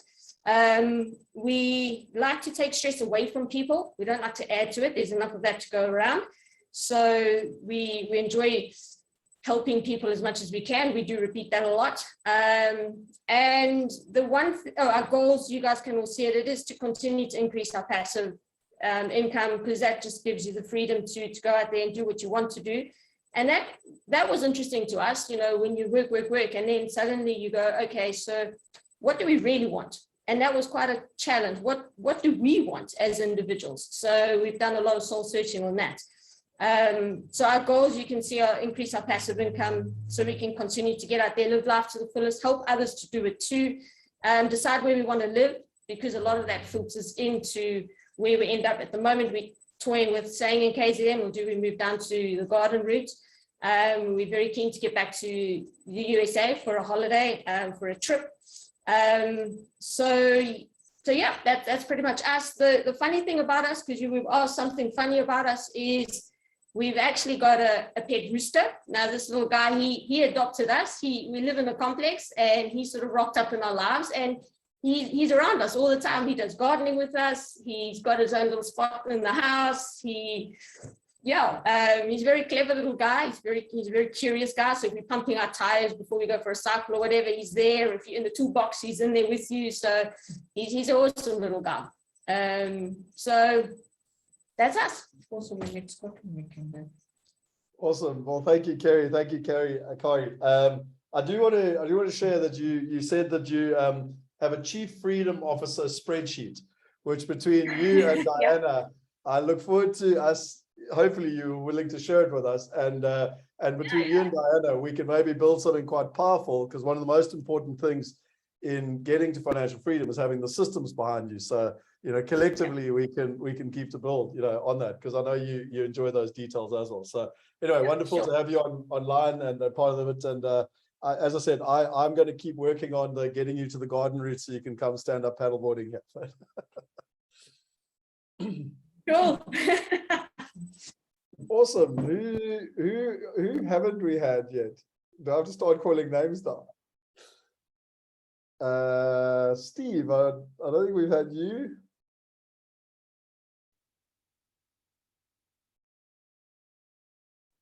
You good to go, Steve? Have you got me? Yeah, let me pin you. Excellent. Okay. I wasn't sure if this laptop was going to work. I borrowed this to get this Zoom meeting going. First of all, I want to say thanks to you, Scott, for allowing me to be here. I mean, I don't know how many people you did speak to join this mastermind. To be quite fair, if people want to know, 19 people wanted to be part of it, okay, and we are the group that are here. So okay. yeah. And it means a lot. I mean, I said to you on the call. I mean, I first came across you and Wealth Migrate in 2020 during the first lockdown, when you did a presentation on Anne's course, the university course, and you just seem to be someone who, in my eyes, has got their shit together. So hopefully that means that you see that in the people that you've chosen to be part of this group. So no pressure, dude. yeah, no, do you know what I mean? But that's so that's a great first start. Anyway, I know we haven't had our one-to-one call yet, so I don't really know how to get all that information on that spreadsheet you've got there on the Google sheet. Don't stress. So like I did say, some people have done it, some haven't. We're on a 12-month journey. We'll get to that. The main purpose of this is just so that people get to know you. I understood that, so that's why I wanted to be here this morning. So anyway, a bit about myself. I suppose, how did I get here? I'm 50. I turned 50 this year. I didn't know you was 45, Scott. I wish I was 45 again. Never thought I'd say that 45 again. So okay, from leaving school, I trained to be an electrician. That took me 4 years. As soon as I passed that, I went to live abroad. So I lived abroad 4 or 5 countries. I spent about 5 or 6 years away, basically just earning money, having a good time. Got to the point where I thought, okay, this is fun. I'm going to need to get back and at least get on the property ladder, do something. Otherwise, I'm still going to be stuck here in 10 years' time with just my income and a roof over my head, and that's about it. So I did that, came back, started work again, bought my first property, which I'm still in. And I bought it at in 2000. I bought it, and within 4 years, it had more than doubled. And that's when I thought, oh, this is there's something powerful here. So that was remortgaged twice. I used the money from the remortgage to buy another 4 or 5 properties, and that kind of started my journey in investing. Then I'd go up to property investment courses. That took me on to other courses. So it's been progression since then to become financially free. I've always been self-employed, which is a major step up from being employed for me, because that would just kill my soul. However, the only way, apart from, say, a property going up in value and using that money, the only way I've known to get more money is to get my boots on, go out and actually make money, which is fine, and it's served me very well. But I don't want to keep doing that until I'm 60, 70. So I'm at the point now where I need to create a passive income, a truly passive income, because having live property isn't bloody passive. Whatever, and I've learned that it can be a bloody headache. So I need a truly passive income that's gonna take over. I don't know how many years it will take, but the sooner the better, of what I can earn now. And then you've got your freedom.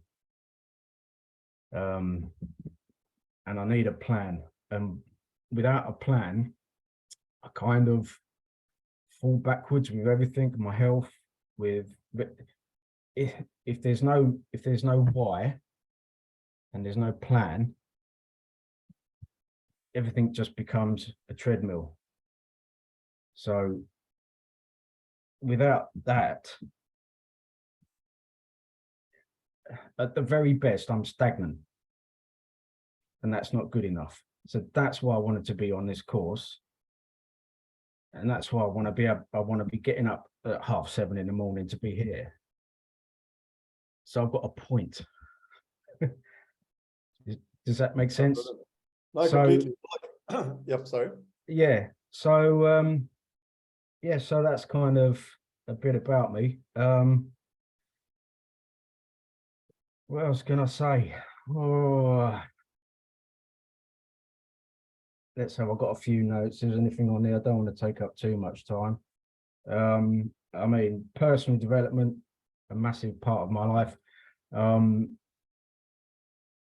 That's something that will never ever end. I can't see it ending. That's just going to be a continuous journey. I can't imagine anyone waking up one day and going, "Oh, I've done it. That's it. That's the best I'm going to be." And another reason to have this passive income and freedom is that you have the freedom and the time and the resources to become the best you can be.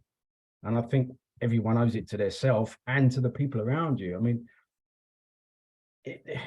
to be a positive force for those around you that you love and your friends, and to be able to help without even thinking about it. And I remember you saying on your webinar about joining the mastermind, when you were talking about the friend of yours and his Life Unlimited was able to fly over and help his brother-in-law or something, was it?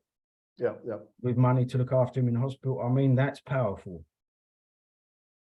That's powerful. And that's what I'm looking for. Awesome. Well, Steve, thank you very much for sharing, and lovely to have different geographies, and wonderful to have the experience. I really appreciate it. And hopefully, I don't think I've missed anyone. I think we've got everyone in Marek, and I hope you're ready, because there's been one person who's been very quiet, and she's got something amazing to share with you all. But one thing. 1 second, Scott. Yeah. I'm really sorry, but I'm going to have to leave now because I've got to go and do that thing I hate doing, but I've got to go and work. Okay, awesome. Well, look, I did wanted to listen to everyone, but I've had about 17 phone calls while I've been on here. Where am I? So, Steve, well, look, the good news is you've met everyone now. We're going to record, well, we're recording this whole session, so you can just watch the last half an hour that Marikan's going to take us through now. I do highly recommend watching it, because it's going to be very Okay, awesome. Thank you, guys. I think just before you guys, Steve, one thing I want to say, hopefully you all notice a trend through all of us where it's about learning, personal development, passive income, giving back, sharing. Because the one thing about a mastermind is that you've got to have givers, not only takers. Does that make sense? So hopefully you notice that theme coming through with all of us. Because again, if we collectively work together, we're going to be much stronger, if that makes sense. Yeah, absolutely. Let's get it done. Awesome. All right, guys. Thanks very much. Cheers, mate. Good luck. Okay. Well done to everyone. Shanika, thank you for timekeeping there. Appreciate it a lot. So in the final 30 minutes, plus minus, and I am trying to kind of keep to time. Hang on, I need to remove my pin. Marican, I've got to make your pin. So Marican is, hang on, where's the pin gone? There it is. Marican is our Chief Marketing Officer. She's got a huge amount of experience coming from Get Smarter. And about a month or two ago, I sat with Marican and I said, we need to build like a core story. We need a bigger picture thing. It's, pretty much what Steve just said there. We need a bigger picture plan. And she said, oh, well, do you know about the 100-year life? And I was like, no. And she sat and took me through it. It was probably 2 months ago, plus minus. Anyway, what I'm very excited to share with you is the research that Marican's done to share with us why the journey we're about to embark on, or to be fair, have already embarked on, is so important. And then just to remind you that she's going to give us the theory for the next 20 minutes or whatever it takes, 20, 25 minutes. But our intention is to change the theory into practical, so we actually got usable examples. So again, my encouragement is to grab a piece of paper and a pen and to write down questions, and we can put them down as either questions to me or questions to Rion at a CIO level, or even questions to Marican. But over to you, Marican. Hi, everyone. I do apologize for my voice. I'm battling the end stick of COVID. So if you at any time can't hear or understand what I'm saying, please just let me know. Cool. So thanks for that introduction, Scott. I'm quickly going to take you through the 100-year life, which is something I'm very passionate about. But before I get there, I'm going to take you through some of the insights that really frame this, this way of thinking and how we interpreted the 100-year life for Wealth Migrate. So a few of the problems why people do not invest online is a big thing that I had to look into, because it's a behavior that keeps people from growing their wealth and protecting their wealth. And a few of those reasons is they either think they don't have the money, and in a lot of our experience, perceiving not to have the money is actually different from not having the money. So I would actually say a lot of people think they do not have the money to invest. They don't want to invest, or they're either afraid to lose money. And I think that's the scary thing of investing online. You have a perceived notion that you're on your own. And if you're going to invest or put anything in, you take on that risk fully. Without any support. We know that that is not necessarily true, because we've built our company in such a way that you do have a support team, you do have wealth consultants, you do have a DD team that support you throughout every step of the way. But that is again why people perceive not investing online. They don't trust the stock market, to be honest, fair, in recent years. Or they don't think they have the time, which of course is again something they perceive they don't have. Usually when we do drill down to it, you do have the time, especially with online. It makes it easy to take control of your assets, your wealth protection, anytime, any place. Then some of the scary stats that we saw was 50% of millennials will live to age of 100 and expect to have gone through 10 to 12 jobs by 38 years old. I make part of that statistics, so I can actually vouch for it. 49% of South Africans do not have a retirement plan. Of the respondents who said they had a retirement plan, 75% were worried about whether they'll have enough to live on after they retire, or feel unsure about this. And this is considered in normal retirement years, not the 100-year life. 37% of working people believe they will change careers within 5 years. It's also, you know, another scary emotion because changing careers also impact finances. Only 17% of people make saving their salary for retirement a priority. This is an American stat, which is also scary. Only 17% actually think about retirement in the future. Life expectancy for Fortune 1000 firms is less than 15 years.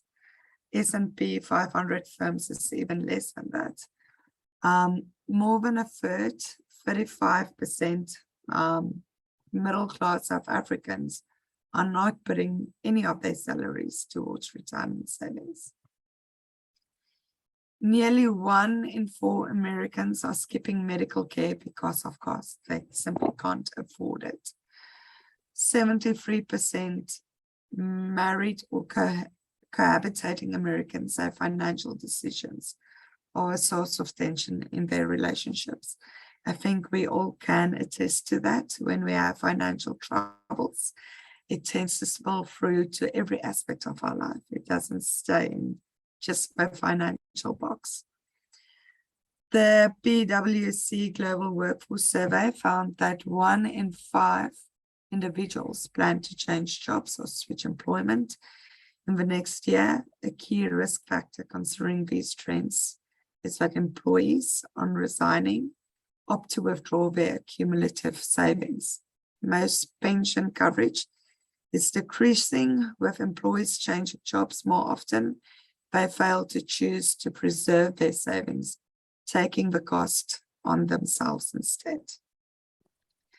According to National Association of Real Estate Investment Trust, 56% of the time rates outperformed the S&P 500 on an annual basis. Given the ease and access of the investors to purchase shares and rates, they remain one of the best ways to start investing in real estate today. So I really want to address our belief system around money. I think although the financial industry has been going through rapid changes with fintechs becoming more known to people and solving more financial problems, the thinking around money hasn't changed that much. In the last 50 years, the way we speak about money to our friends, to our families, to strangers, hasn't changed that much in the last 50 years. And due to that, our behavior around money has not changed all that much. You can tell people to save money, that doesn't mean they will. So life is multi-dimensional. We are complicated creatures. I think we can all attest to that. Our financial life does not live in a vacuum. It interacts with all those other dimensions of our lives, our relationships, our work, our time, our freedom. None of these dimensions are mutually exclusive. Information being available isn't the main issue. It's something that we found in our research. What does matter is having the right information available that impacts our belief systems.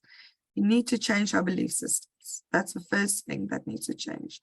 And I do believe financial firms and marketing, now I'm part of marketing, so I do apologize, is a big culprit in this, because what we advocate for is the outcome of a financial product. We never touch on the core problems that people are facing. We never touch on what their goal should be. We never touch on what the core belief system should be around money. This is a challenge if we want to create longevity and sustainability, sustainable growth to outlive our assets and put something away for our children and grandchildren and grow generational wealth. I think that is the goal for most of us. Furthermore, the 100-year life is a reality and we must equip ourselves for that. By the way, when I'm speaking about outliving assets, that's already happening within our normal life expectancies. And that's not even touching on what the 100-year life unlocks for us. So we've identified that financial literacy and the social media generation is in great array and danger. I'm not going to spend too much time here because most of us is not necessarily in that that generation. I know I am at the moment, so this will be the reality within 10 years from now, but this actually does impact us. The social media generation, which is millennials, will make up 75% of the global workforce. They will be running business, education, legal systems, government and policy systems. And what we are seeing is that they are not financial literate. Their parents will pass on their wealth to them. And within this generation, current financial literacy levels, they won't have it for long. They don't know how to invest it. They don't know how to look after it. At the moment, for this generation, it's all about instant gratification. They have no financial freedom, and it won't change until they act and we act to change behavior. So what I want to come to is the future of wealth is already here. It's not something that is 5 years from now, 10 years from now. It's already happening, and we need to equip ourselves for that. Which brings me to the 100-year life. And this is not a notion. It's something that has been well researched by Linda Grayson and Andrew Scott. A book has been written about it, and the data shows that, you know, every generation lives 3 years longer than the previous generation. I think I can attest to it in my own personal life. My grandparents have been telling us since they were 50 that they won't be living for much longer. They were trying to equip us for their passing. My one grandmother passed away recently at 69. 96. My other grandmother just made it to 98, and she's still going very strong. She's going to make it to 100. We believe one of my friend's grandparents just made it to 100, and she has no health issues whatsoever, except for, you know, the hip giving a little bit of trouble. So this is no longer a future state. It is a current state, and it is becoming more regular. Today, millennials have a 50% chance of living to 100. Since 84, there has been an increase in life expectancy of 3 months for every year, which I've touched on. What the 100-year life touch on is what your life would look like if you live to 100. It doesn't zone in purely on the financial implications. It actually looks at if you live to 100 and you live that longer life, it's not just about surviving. Those years that you live, you don't just want to survive and then eventually pass on. You want to thrive in those additional years and minutes and seconds that you get. You want to live a life of quality. You want to live a life of freedom. You want to live a healthy life. You want to live a fulfilled life. And I think we need to start asking ourselves hard questions. Is that possible within our current life? And is that possible within a 100-year life? So our biggest challenge with the 100-year life is to avoid running out of health and wealth and not outlive our assets. The retirement implication of a 100-year life in the stage life, with a life expectancy of around 80 years, you could work until you're 65, more or less. This is the average, while saving a manageable portion of your income towards retirement. If you live to age 100, but only work until you're 65 years old, the portion of your income you need to save to fund retirement is around 25% of your annual income. an unrealistic amount for most people, if we're being honest with ourselves. In this scenario, you work for 44 years, but you are in retirement for 45 years. So reporting over 100-year life means focusing on both the tangible, saving, property, and pension, and the intangible, productivity, vitality, and transformation. People will work into their 70s and 80s. This is what we're currently seeing because they do not have the funds to retire, possibly transitioning into new careers, flexible roles or gig work, side hustles, side incomes, volunteer work, donating their time, or, working 3 hours a week. Work before retirement will become more fluid as people enjoy leisure time throughout their lives. In turn, retirement solutions will have to adapt because simple accumulation and decumulation products will no longer serve clients. So I quickly want to Scott touched on this earlier in his presentation, the future of work, wealth creation, and wealth protection. He looked at the revolutions we went through. First industrial revolution, which was water and steam. Steam and water power replaced human and animal power with machines. Then the second industrial revolution, which was electricity, internal combustion engines, airplanes, telephones, cars, radios, and mass production. I always joke, but it's really not a joke. Both my grannies actually saw the most change in their human lives than I think any other generation before them. And I think we as a generation will see even more in a shorter span of time.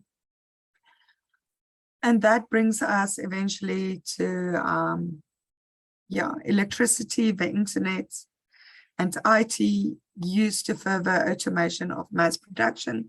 And now we're currently in the cyber physical systems, where we speaking about driverless cars, smart robotics, materials that are lighter and tougher, and manufacturing processes built around 3D printing. This is no longer the future, it's current state. AI is no longer something that we debate about.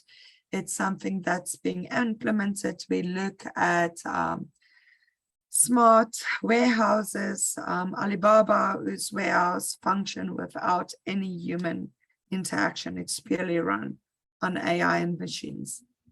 So we stand on the brink of a technological revolution that will fundamentally alter the way we live, work, and relate to one another. Relationships becomes very important in this longer life. In its scale, scope, and complexity, the transformation will be unlike anything humankind has experienced before. We're pioneering this, and we are on ground that feels unsettled because we've never had to do this in our lives before. We do not yet know just how it will unfold, but one thing is clear: the response to it must be integrated and comprehensive, involving all stakeholders of the global polity, from the public and the private sectors to academia and civil society. We all have a role to play in this 100-year life, in this new movement, in this new future that is currently unfolding. So that brings me to the why. If you look at the graph on the right, you'll see we've created two graphs. The first one is for old economy, where people had a relatively laid out life in front of them. My parents went through this, my grandparents went through this. Some of my mates, not a lot of them, went through this, where you knew you had an education. And all after education, you went into a job. You maybe changed jobs once or twice, but most people stayed in their jobs. You had a lifespan of 75 years. You worked at that job for your life. You had a clear trajectory of promotions and where you'll end up in. You saved for retirement. Most of those jobs had pension funds until you finally retired and died at 75 years old. That was for old economy, and we do know that's no longer relevant. Life has thrown a spanner to most people that went through this curve. In terms of, I've spoken to one of the people in our team yesterday, and he told me about his parents that went through this trajectory. They both older than 75 years old. And unfortunately, within that lifespan as well, they're only being paid 15,000 Rand of their pension funds and retirement funds a month, which they need to now live on. So that plan is no longer serving the vast majority. The new economy, which we are currently in, is a completely different way of life and education and investing and generating wealth and protecting wealth. So within the new economy, most people don't even need a university degree anymore to have a successful career. Most university degrees is also not relevant within 3 years after getting the degree, because life is changing so much. The job opportunities that will exist tomorrow is unknown today. The skill sets that we will need tomorrow is unknown today. And that has changed the game severely. We're thinking about AI, where AI was a new thing only a few years ago. It's now a household name in every industry. It's now about the implementation of AI, for example. So you go through continuous learning throughout your life. If you do not upskill, you will not progress in your career. That old trajectory is not set in stone anymore. You need to take your own growth and your own career into your own hands. You need to learn as you go. You need to upskill as you go. You need to educate yourself as you go. And education within itself has taken on a completely new meaning to the word. It's no longer about a university degree. It's about taking short courses. It's about doing a masterclass. It's about learning on the job. It's about learning through peers. It's about learning from doing. It's about learning from seeing. So education within itself has evolved. When you go through your career, as we've spoken to earlier, most people will change careers quite a lot because careers within itself is not stagnant anymore. Careers has changed quite a lot. And I can speak to myself. When I started my career, I've started traditional marketing as my university degree. And I've never, ever actually needed that because I've always worked in the digital space. Traditional marketing has always been a part of marketing since I've started my career, but it's never been a priority. The world has shifted when I started to work, and I had to unlearn everything that I've learned in university and relearn everything. And I've done that for short courses and upskilling myself and learning on the job. But jobs are changing as the world is changing. And that means you can't just save into a pension fund within a certain job. I've done it. I've had some traditional jobs in the past. And every time I jumped a job, my pension got paid out. But all of a sudden, pension is no longer something most companies offer. They offer shares. So again, the game has changed in the way of thinking about my money. I had to adapt and change with that. So the way we invest, grow our wealth and protect our wealth has changed. Oh, by the way, I've missed engage, which just means how we engage with the world around us, how we engage with our education, how we engage our investments, our learnings. We need to engage live as it's happening, and we need to recondition ourselves as we go through all these changes. And to some extent, even what we're doing right now, because by engaging with others, we go faster. Absolutely. So every global society is increasingly likely to grow old, and living to 100 will become the norm. Financing longer lives is a complex challenge that governments, corporations, and individuals must tackle now. Ultimately, financial advisors and alternative financial solutions will need to play an essential role in helping individuals successfully finance longer lives. Remarkably, every generation is living 6 to 9 years longer than the previous generation and staying healthier for longer. So the future of retirement must be reimagined as the 100-year life looms. The way we thought about retirement for 50 years old will not get us through retirement in current state and in future state. As our life expectancy increase, financing the older version of ourselves is the challenge. So think of yourself now, then think of yourself 10 years down the line. Think of yourself 20 years down the line. Think of yourself 30 years down the line. Where are you?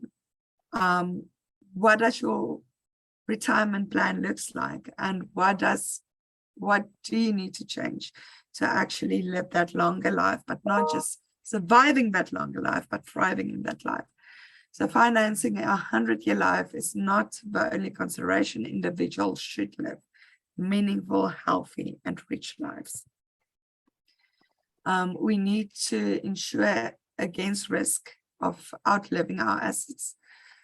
Health skills, relationships, and a sense of purpose. When planning for the 100-year life, we need to plan for a healthy, meaningful life and not merely focus on retirement savings. If you consider your future in terms of health, relationship, and skills, it helps to think more concretely, as I just mentioned.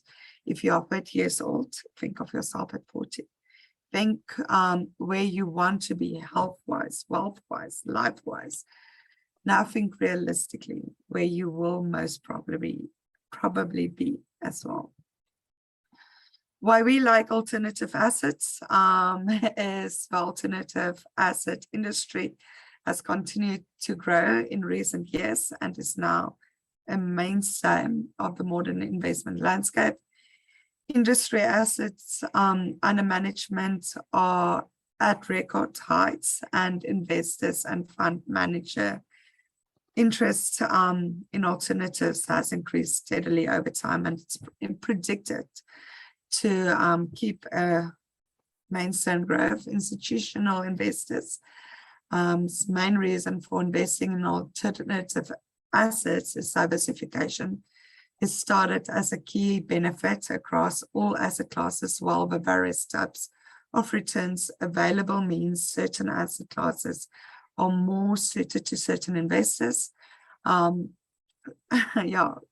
Alternative assets is no longer the new kid on the block.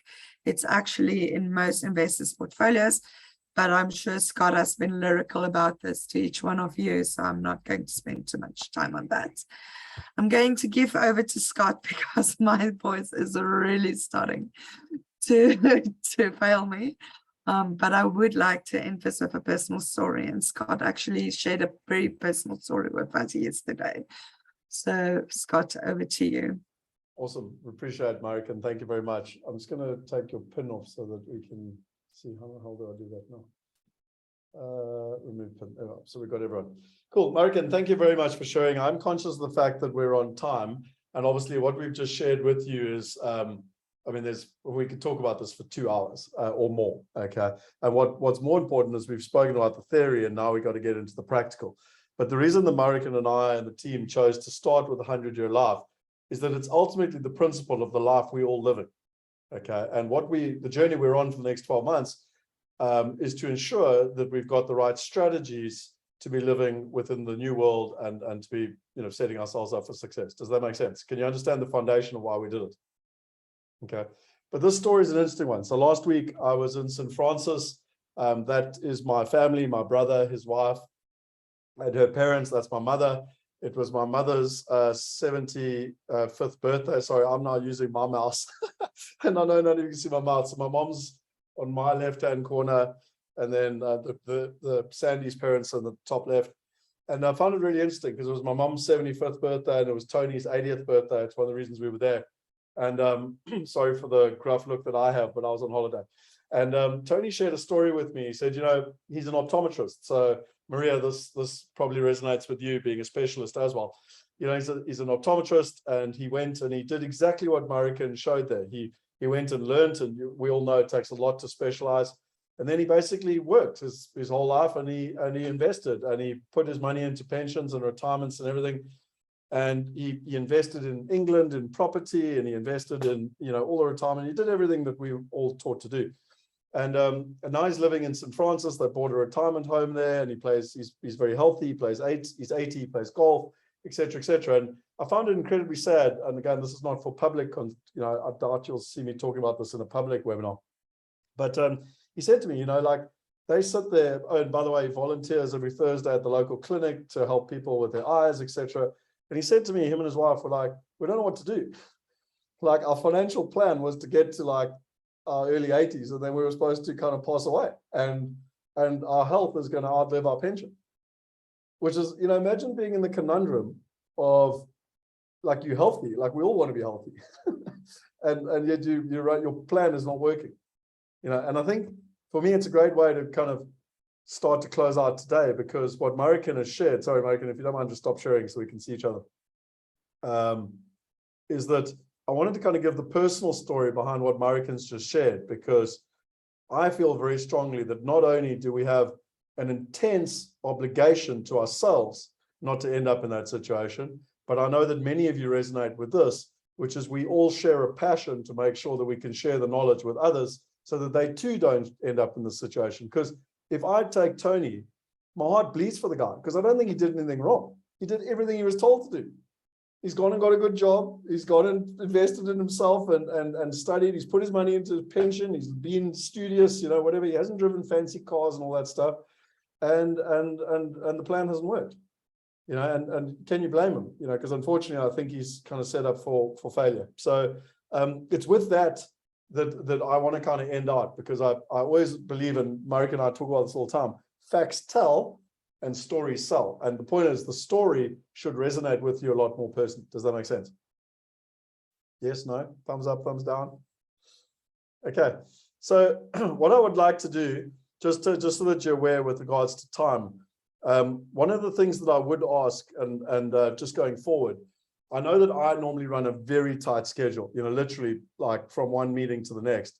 My advice to you is, if you can, keep some time after the mastermind, because what I'll do I'll always stay if people have questions or anything that they want to ask, so that I don't, like, we're not running a hard time limit. Does that make sense? Okay. But I am conscious of the fact people have lives, jobs, etc., that they need to get to. So I want to close out now. I'm going to take 3 minutes if you don't mind. But in the future, if you just give me a bit of flexibility, because why I say that, particularly when we're doing like group and one-to-one kind of coaching, it's very hard to like run an exact tight schedule. Does that make sense? You know, it's you know, I'll do my best, but just bear with me with regards to that. So firstly, with regards to Marikan's presentation and the story, my invitation to all of you is that you go to here, because we've got the theory now it's about the practical implementation. So you'll see here, we got the CIO update. Okay, Shanika's very kindly already created it. And you can literally go and write your questions. So I just put 3 questions here myself as an example. So who's the person asking the question? It's important to know who the person is. Otherwise, like, so, you know, Scott is asking the question. What is the question? I think what's quite important is people thinking when they ask the question, what's the outcome they want? Because, you know, it's like, how do I change the world? It's like, well, I don't know where to start. Okay, like what's the outcome you want, you know? And then something that's useful in terms of group is that, say, for example, Kerry, you're reading this and you go like, I'd love to know what impact, you know, inflation will have on my investment strategy. You can put a little X next to it. And now we're up to 3 people that would like to know that question, whereas only one person wants to know, or no one wants to know this one. It's just a personal question. Do you see what I'm trying to do in terms of creating priority? So it's still the question Scott asked, but now 3 people want to know this question. Okay, and by the way, I've shown you how this works. I'm now going to delete this out because no one's put X's yet. Okay, you get my point. I was just trying to give you an example. I'll give 1 X just as an example so that it stays there. But that's what I'm trying to achieve in terms of how we can get better as a group. And my most important intent, I want to be clear, is that when we give theory, we make sure we've got practical execution and implementation. Otherwise, we're going to university. Does that make sense? Okay, so to close out, just a couple of operational things. I want to remind you of a few things. Firstly, today was a unique session. We've invested a huge amount of time today in setting it up, creating the container, explaining who everyone was, so we got to know who each other were. The rhythm going forward, as I said to you, is 3 things, and just to remind you. The first one is that it's very important that each month we put down kind of what our highlights were, what our challenges are, and what our questions are, because that will set the container for each month. Does that make sense in terms of like what we're going to focus? Then each month there'll be a theme. Okay, now that theme is going to be co-created between us, depending on what's the most important thing, where we're at, etc., in terms of that process. And then from there, we will then go to individual, where you'll walk away. Kerry came, she had a question, she's got an outcome, she wants to make sure that monthly she's checking in with the outcome, and that's where we'll do the sort of the one-to-one, but in a group environment. Does that make sense? Are you with me? So today's environment is not quite the same as the ongoing environment, but we had to set the container. You all with me so far? Yep. The second thing that's very, very important is at the end of the call, okay, whether you do it straight away or whether you do it tonight or you commit you'll do it by Sunday, I don't really care. But what is very important is that you, for yourself, not for me or anyone else, write down what your key learnings were from the call. Okay, like I've learned from doing many, many things in personal development.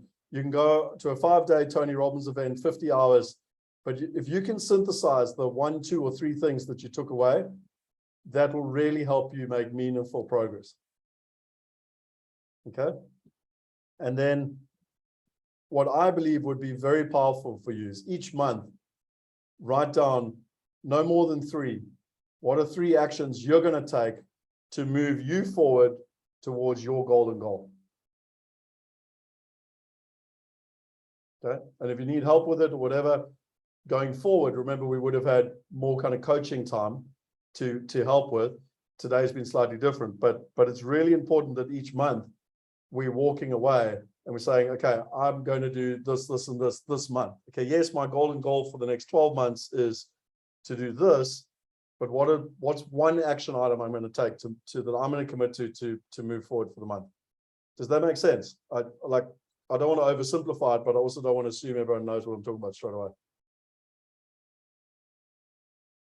Yes? Yep. Is the raised hand a question or a yes? Kerry? It's a question, just quickly, Scott. Do we fill out October with what we got out of this call, or is that only for November? Yeah, so what I would like, great question. So what I'd look, again, I'm not going to tell you what to do, I just recommend is that I wouldn't worry in October for highlights, challenges, submissions, or top 3 questions, because it's already done. But what I would recommend is column F and G, I would fill in, because this is the rhythm now. What were your learnings from this call in October, and what are you committing to for the next month? Because when we come, there'll be another tab here in November. We can start by going, hey, Kerry, you said you're going to do this. Did you do it? Yes or no? And we don't really live in that carrot and stick environment. Trust me, just the fact you write something down and it's public has an incredible ability of getting stuff done. Cool. And then for November, how soon in advance do you want us? Because the next call is scheduled for, I can't remember the date offhand. Enough time to allow you to then go and research. Is it like 2 weeks in advance, 1 week in advance? What's your drop date? Yeah, like I said to you, me and Rion are very different energies. I'm much more on the fly. Whereas Rion, if we give him a little bit more notice, there's no real set rule. I know for a fact, if I'm just honest with you, with Roger, I fill my stuff in the night before and he figures it out on the day, if that makes sense. So some people like you, Kerry, will be super organized and probably got it in 2 weeks in advance, and others Shanika will be hacking the day before saying you haven't done it yet. Okay, cool.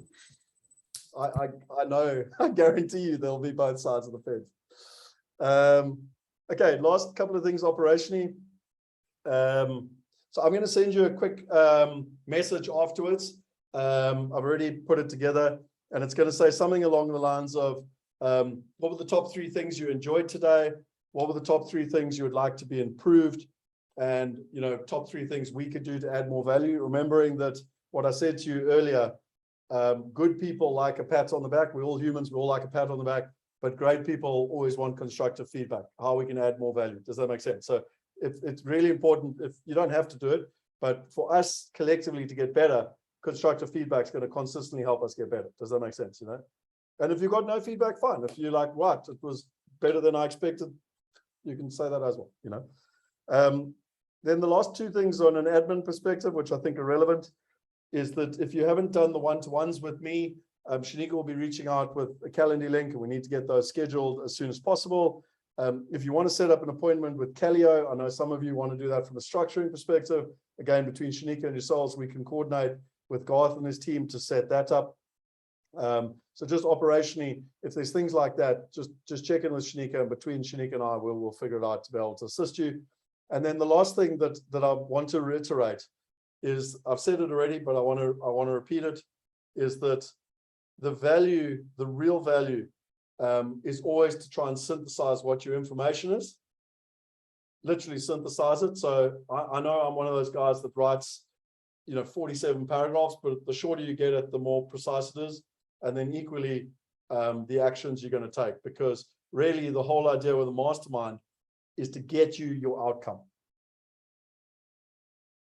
Everything we've spoken about for the last 2.5 hours is to enable you to get you your outcome. And how are we going to get your outcome? By getting clear on what you need to do and taking actions and holding each other accountable to get the outcome.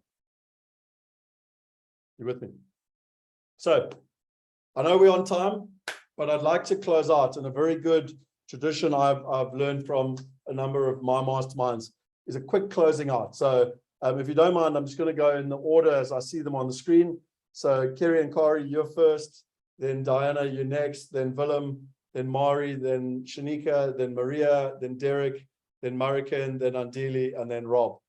And literally 10, 20 seconds, how are you feeling? Check out, you know, from today. It's just a close out to wrap the container. We started the container, now we want to wrap the container. Okay, cool. Thanks, guys. That was great. I've made lots and lots of notes, so I'll now just go unfuddle my brain a bit and put this into some sort of order for myself. So awesome. Thanks a lot. Exciting. Awesome. Kerry, do you want to give us a go, or? Okay, from my side, yes, lots of information that came through. As Kerry has mentioned, now I need to sit down and make it personal. Perfect. Yep, I Googled things as we were talking, so I have a few windows open here with Society 5.0 and all the rest of it. So there's quite a bit of research I want to do from my side as well. So a lot of information, a lot of information to work with and things to think about. And I have a meeting now with Kevin as well already set up while we were talking. So yes, lots happening already. Awesome. Marie? Yeah, challenge. Oh, sorry. Sorry, no, I think it's Marie. We're going to go Okay, Marie, go for it, Shanika, go for Maria, it. and then Derek. Sorry, go Marie. So yes, no, thank you very much. It's been quite an interesting 2 hours. Very nice to be part of this group. I do feel somewhat overwhelmed with all the information and also somewhat confused. But I'm sure that will all be cleared up in due course. Many thanks. And just to thank you very much for acknowledging that. That the intention won't be to do that every time we have a session. We've just tried to set the container and put a foundation. We will get through. So if you're feeling that anxiety and that confusion, don't worry. Like we're going to be going on this journey together. That's why we're on the journey. Does that make sense? Shanika? Yeah, from my side, I think that it's awesome to see so many like-minded people coming together. I'm excited for you all on your journey. And I just want to reiterate what Scott said. If you need anything, please reach out to me and I'll get you your answers ASAP. Awesome. Maria, I'm not sure if it'll work, but if you want to give it a go.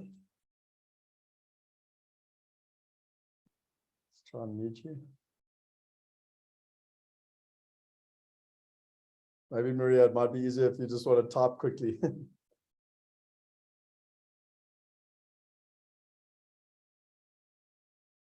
No, it's not working. Derek, let's rock and roll to you. Okay, thanks, Scott. I think, foundation laid properly. A challenge to get the most out of it and, to fit it in with day-to-day schedules. I think it's, but good commitment. And a lot of the stuff is stuff that, one has heard in the course of your career. But then at the end of the day, so what's different now is that we can actually put an action plan into place. And what I'd really like is the accountability to hold each other to account, because that's how we'll achieve stuff. And yeah, so challenged, great, but challenged. Awesome. Thank you, Derek. American. It's lovely meeting you all, Derek and Rob, especially you, because I come from a small farmer town and I've grew up on a cattle farm. Cattle are more dangerous than elephants. I do believe that thoroughly. But it was lovely meeting you all and talking a little bit to you all about 100-year life. If there's questions or confusion that arise later on, maybe tonight or tomorrow, please reach out to Shanika or Scott and we'll answer all your questions. Cool. Thank you, American. Rob.